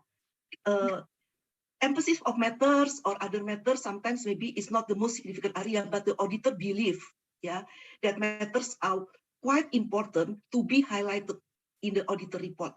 Maybe actually because limitation of time, I do not really explain that, but I can explain in here. So first, yeah, if the auditor already determined that's the KAM, yeah, through the process step 1, step 2, step 3, and become the most of significant matter, then should be included in the KAM, even though in the past is an emphasis of matter, yeah, before SA 71. But once it's a KAM, then should be included as a KAM paragraph, yeah. Then, yeah, for the one that are not key audit matters, yeah, if there are other matters, yeah, that the auditor believe, yeah, that need to be highlighted, yeah, in the auditor report. For example, there's say litigations, yeah, but that litigation perhaps the kind of litigation that not become KAM, yeah, but is being disclosed in the disclosure in the financial statement, and then using the auditor judgment, the author believe they want to highlight it, that in the auditor report, then that become emphasis of matter. Something like that. So it's different, but that's why actually it's very important, yeah, to really have a very good working paper, yeah, as an auditors, to really make it clear, yeah, which one that really KAM and then become KAM, which one is matters that are not KAM, but the auditor believe it should be EOM or OM. Okay, thank you for that explanation. Okay, so moving on to the next question, I think Mr. Sekti raised, this is this question for Datuk Zaiton. Since Mr. Sekti raised before that there's potential challenges on key audit matter that will that would affect the auditor's relationship with the client and may result in the user losing interest in investing their funds in the company. What do you think about those challenges, Datuk Zaiton? Firstly, I think if the relationship between the audit committee and the auditors have been a healthy relationship. And what I mean by that is we are transparent with each other. And I, for example, as an audit committee chairman, I not only talk to the partner in charge of the audit once a year, twice a year. I talk to him all the time because I need to have that open communication. In also our listing requirements, there is a requirement for us to have an in-camera session with the external auditor without management present. And this is where the audit committee need to have a very transparent and open discussion with the auditor, whether there are any concerns and so on and so forth. And I think if you are looking at it in the best interest of the company, you should have a very open mind. I'm not saying that you should just listen to the auditor. You should also listen to the management, but then you have to exercise your independent judgment. That is what being on the board is all about. It is not a question of take the management's view and then go and fight with the external auditor. You shouldn't do that as audit committee. You should be listening to both the views. And I think as the audit committee members and chairman, you need to also keep up with your own professional development. So you need to keep up with what the standards are, right? I mean, you need to, I was like, for example, I was aware of key audit matters. I was doing research on it personally, not by the company, because I knew it was coming in Malaysia and I wanted to know. And as audit committee chair, I wanted to be prepared. So I did my own research, I attended conferences that talk about this. So we need to educate ourselves and we need to look at others of how they have implemented it. So your view of the world needs to be very broad. And your view of the world cannot only come from management. Like the management may talk about this industry and they are like the expert. Yeah, but there are other experts of the industry that we must listen to. And that's where the role of the board. You have to actually come to the table with your independent judgment, and not be clouded. So I think sometimes, this, what shall I say, uncomfortable situations of the audit committee not getting along with the auditors and so on, is because we're not taking a bigger view of things. And I must say that now, the key audit matters are about to get very interesting because I already see annual reports where the ESG elements can become a key audit matter now. Yeah, when you're looking at climate risk, when you're looking at carbon footprint, for some big companies internationally, these items are now finding their way into the key audit matters, right? So you need to basically look at the bigger picture and be able to connect the dots. I think if all of us look in the best interest of the organization and the best interest of the market and all the stakeholders, we should not be having this, misunderstandings. I think all of us need to do it, in a knowledgeable and, basically informed manner. Yeah. Okay, thank you, Ms. Datuk Zaiton, for the explanation. Can I maybe come in as well? So I think Datuk Zaiton gave an excellent response to that question. And it is really about understanding, about education. And a conference like today has been, I'm sure, very helpful to all the parties involved. And I think the audit committee really plays a very important role in moderating that conversation between auditors and the management. And one of the points that were raised earlier, I think it was in Datuk Zaiton's presentation, was 3 KAMs versus 5 KAMs. Does it mean 5 KAMs is actually a bad company? I think the understanding of what KAMs really are is not a report card of how good or how bad you are. It is just an indication of how complex the businesses are, how complex the financial reporting, the areas of judgment and estimation that are present. So I think it's really just being able to look at it in the right frame and with the right light. And I remember one AC who came to our roundtable. I can't remember whether it was Malaysia or Singapore. He was looking at it like Datuk Zaiton, very progressive. And he was saying that we need to put our best foot forward. And he feels that KAM is an opportunity for them for the company to enhance their standing with investors, right? And he feels that with greater engagement, with more meaningful engagement, he can actually drive up the share price. He can actually drive up the investors' interest in the company. I think like what Sekti has said, with KAM, more investors may be interested as well. So I think it's really understanding what KAM is about, and education is so important, and ACCA plays a very important role in that moderation. So I just want to add on to the excellent response that Dr. Zaiton has already said. Yep. Thank you, Mr. Chun. Can I add a little bit, Helena? Yeah, sure.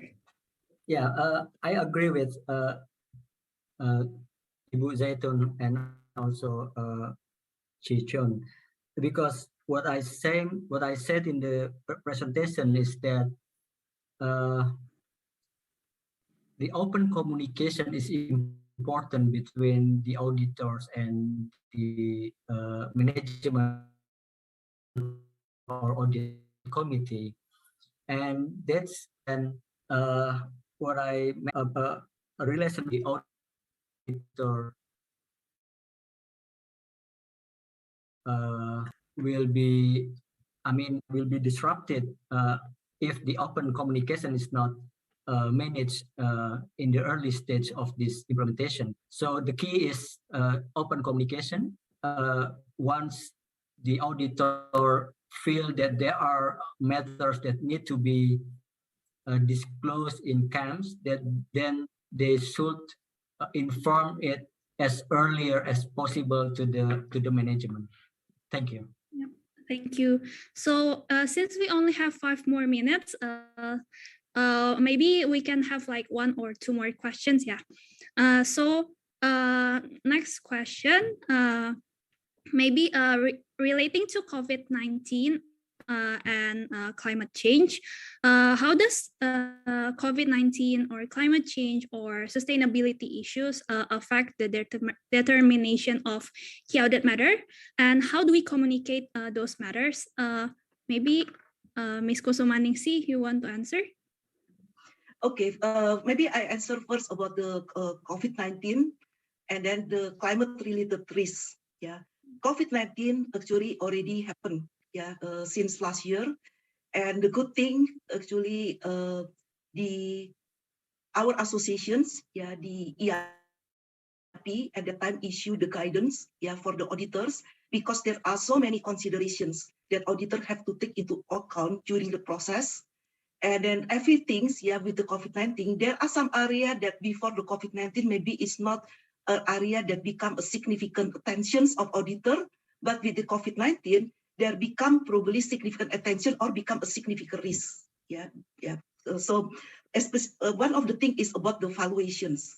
Yeah, about the valuations that become more difficult. Yeah, more judgment involved, and also there's a risk. Yeah, in here, if we as the auditor, there could be a risk of error or also risk of fraud.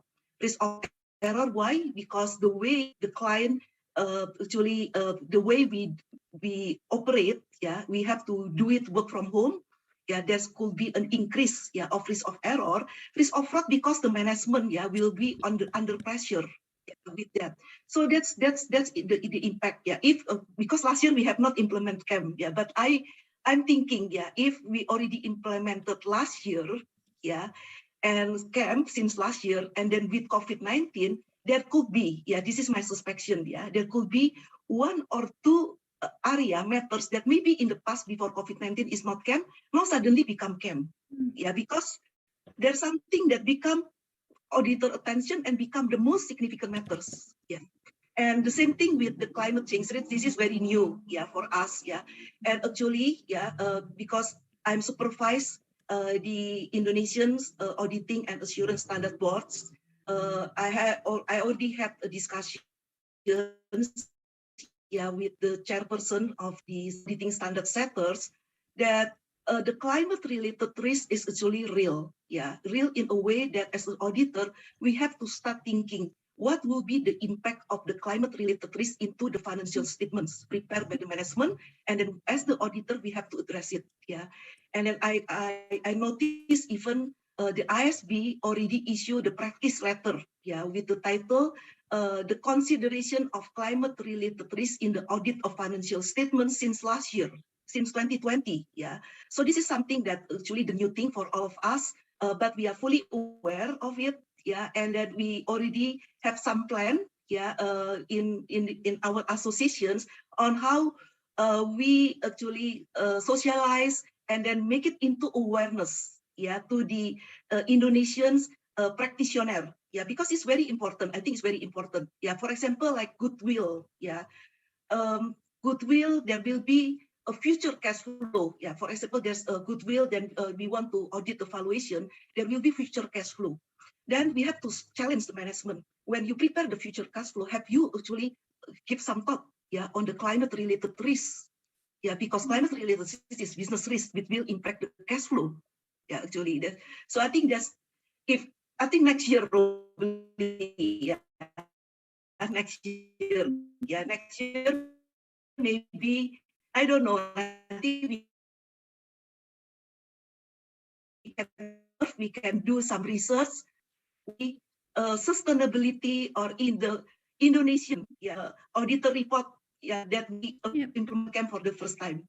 But if that's something that really important, for example, like a certain industry, certain industry that have ESG impacts, climate related risks so significant, it could be a KAM.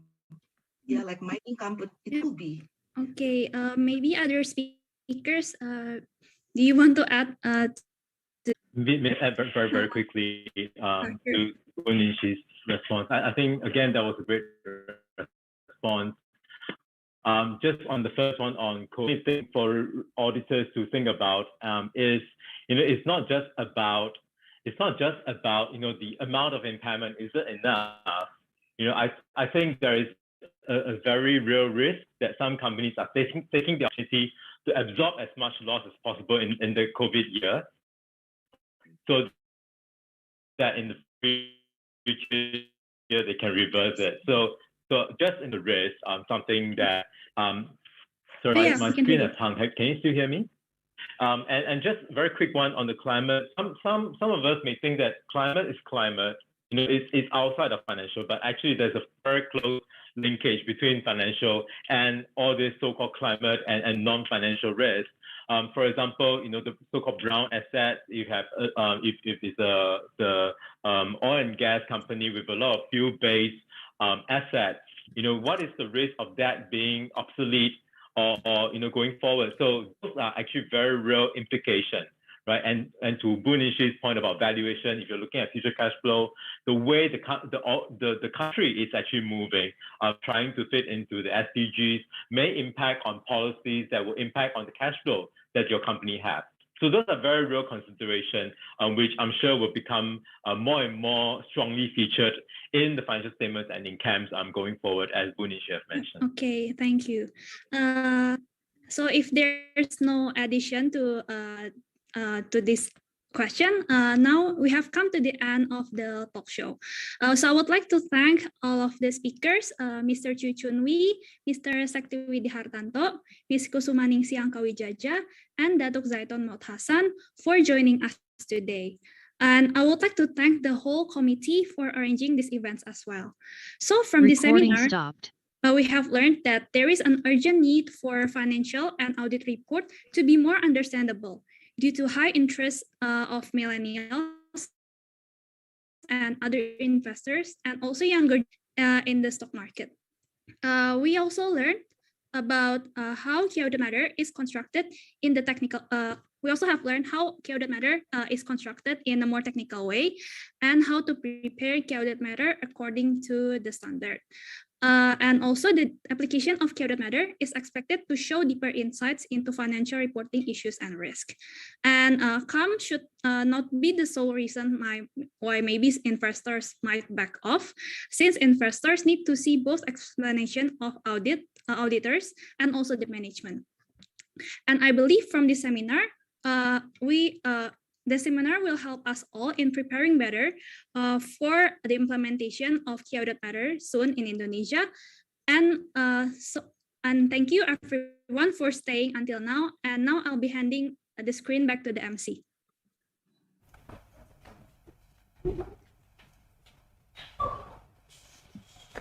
Thank you to Mr. Sekti Widihartanto, Ms. Kusumaningsih Angkawidjaja, and Ms. Datuk Zaiton for the outstanding presentation and also for answering the question. We also give thanks to Ms. Helena Agnes for guiding the session as well. Next, we will grant the certificate of appreciation to moderator and the speakers. We would like to invite the executive board of the 21st ATV to give the certificate to the speakers and the moderator. This will be accompanied by a group photo. The first certificate will be given to Chun as our keynote speaker for this seminar. We invite Audit as our Vice Project Officer to deliver a few words.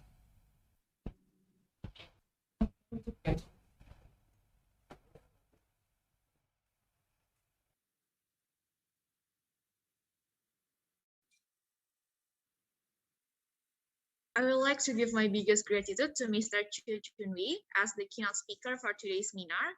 We really appreciate your time and your kindness for the sharing. Thank you very much.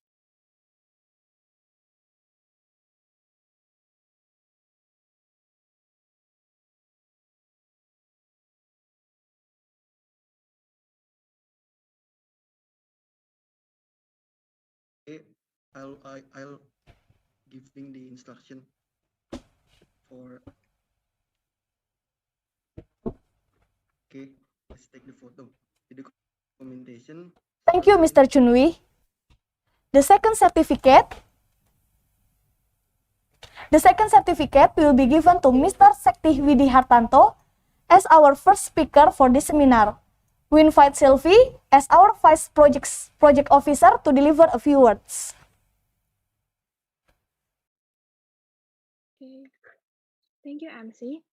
So I would like to give my biggest gratitude to Mr. Sekti Widihartanto as the economic speaker for today's seminar. We really appreciate your time and your kindness for the sharing. Thank you very much, Mr. Thank you.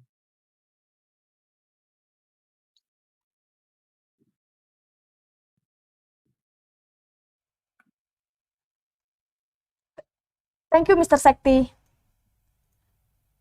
The third certificate will be given to Ms. Kusumaningsih Angkawidjaja as our second speaker for this seminar. We invite Hans as our treasurer to deliver a few words.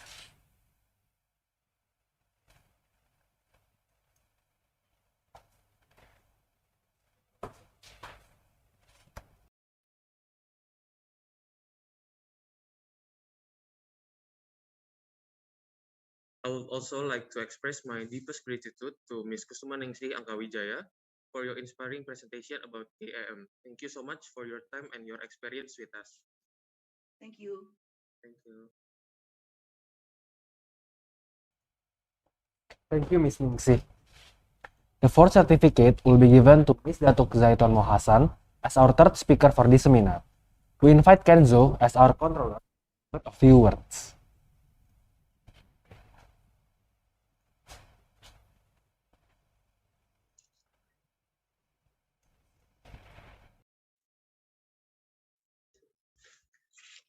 I would like to give my biggest gratitude to Datuk Zaiton as the investor and business speaker for today's seminar. We really appreciate your time and your kindness for the sharing. Thank you very much. Thank you. You're welcome. Thank you, Ms. Datuk Zaiton. And lastly, the fifth certificate will be given to Ms. Helena Agnes as our moderator for this seminar. We invite Fauzan as our project officer to deliver a few words.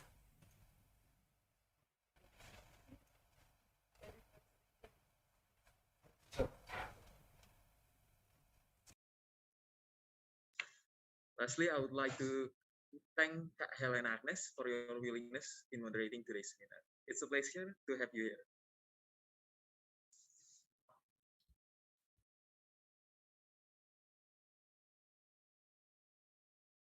Helena. Thank you, Ms. Helena Agnes. Before we proceed, we would like to take a photo. To the committee, we would like to invite you to lead the photo session.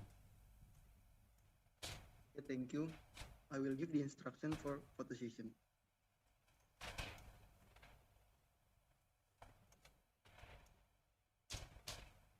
Okay. The photo session starts in 3,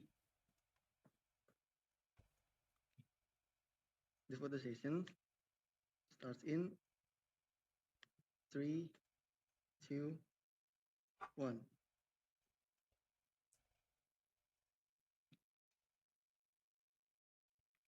Okay, thank you.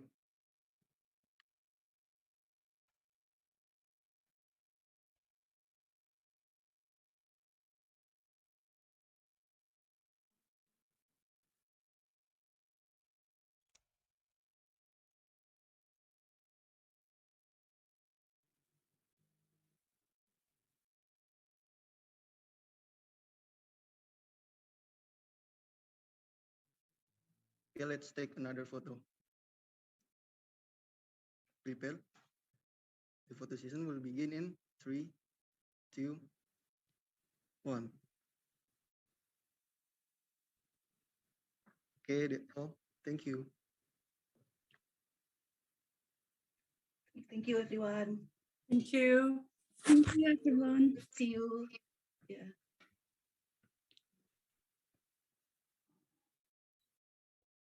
With the end of the certificate granting session, the 21st ATV International Seminar has come to an end. The 21st ATV is in collaboration with Deloitte Indonesia, Ernst & Young Indonesia, KPMG Indonesia, Grant Thornton Indonesia, ACCA Indonesia, and Shopee. Also, we would like to thank our sponsor, Henry, Himalaya, Jekyll Butte, Institute of Internal Auditors, Trial Consulting, Mandiri, ACFE, Cakap.com, Mekapan, Iluni FEB UI, and our official venue partner, Connex, who has supported us in making this event possible. We would like to give thanks to all of the speakers and the moderator who have given us insightful knowledge and new perspective. Thank you to all of the participants for joining our seminar. We also want to remind the participants to fill the feedback form through the QR code displayed on the screen or the link distributed through the Zoom chat and YouTube chat to get the e-certificate. We sincerely apologize for any inconvenience or miswordings throughout the event. We hope today's seminar has been inspiring and educational to each and every one of you. And my name is Abram. And I'm Evelyn. Thank you and see you in the 22nd ATV. Thank you. Thank you.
Tiap hari selalu datang bersama tantangan, dan yang pertama menghadapinya adalah wajahmu.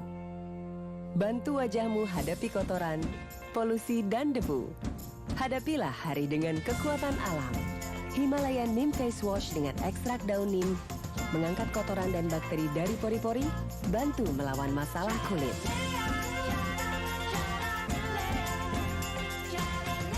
Go with nature. I am a certified internal auditor. It is the only globally recognized certification for internal auditors. My CIA proves I'm knowledgeable. It proves I am credible. I am competent. I'm confident. I am committed to providing value to my organization. And can perform a quality internal audit anywhere in the world. In accordance with the standards. My CIA shows my organization that I am committed to saving them time, money, their reputation, helping to improve organizational culture, enhance critical processes, and inspire the highest level of ethical conduct. My CIA sets me apart from my peers. And it shows that I can make a difference. Over 150,000 CIAs have been awarded in more than 170 countries. Join us and prove your commitment, knowledge, and value. We are an esteemed group. We are globally strong. We are CIA certified.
Tiap hari selalu datang bersama tantangan, dan yang pertama menghadapinya adalah wajahmu.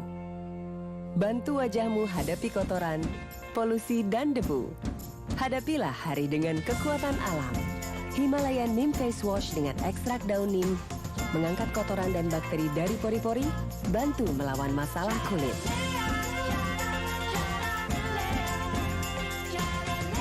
Go with nature.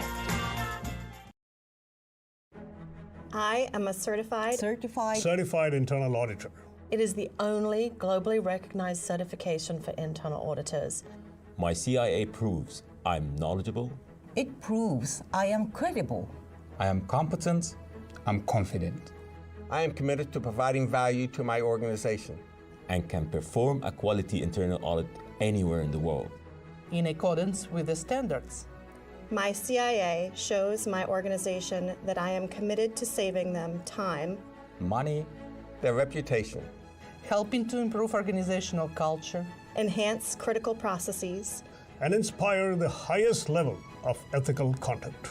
My CIA sets me apart from my peers. And it shows that I can make a difference. Over 150,000 CIAs have been awarded in more than 170 countries. Join us and prove your commitment, knowledge, and value. We are an esteemed group. We are globally strong. We are CIA certified.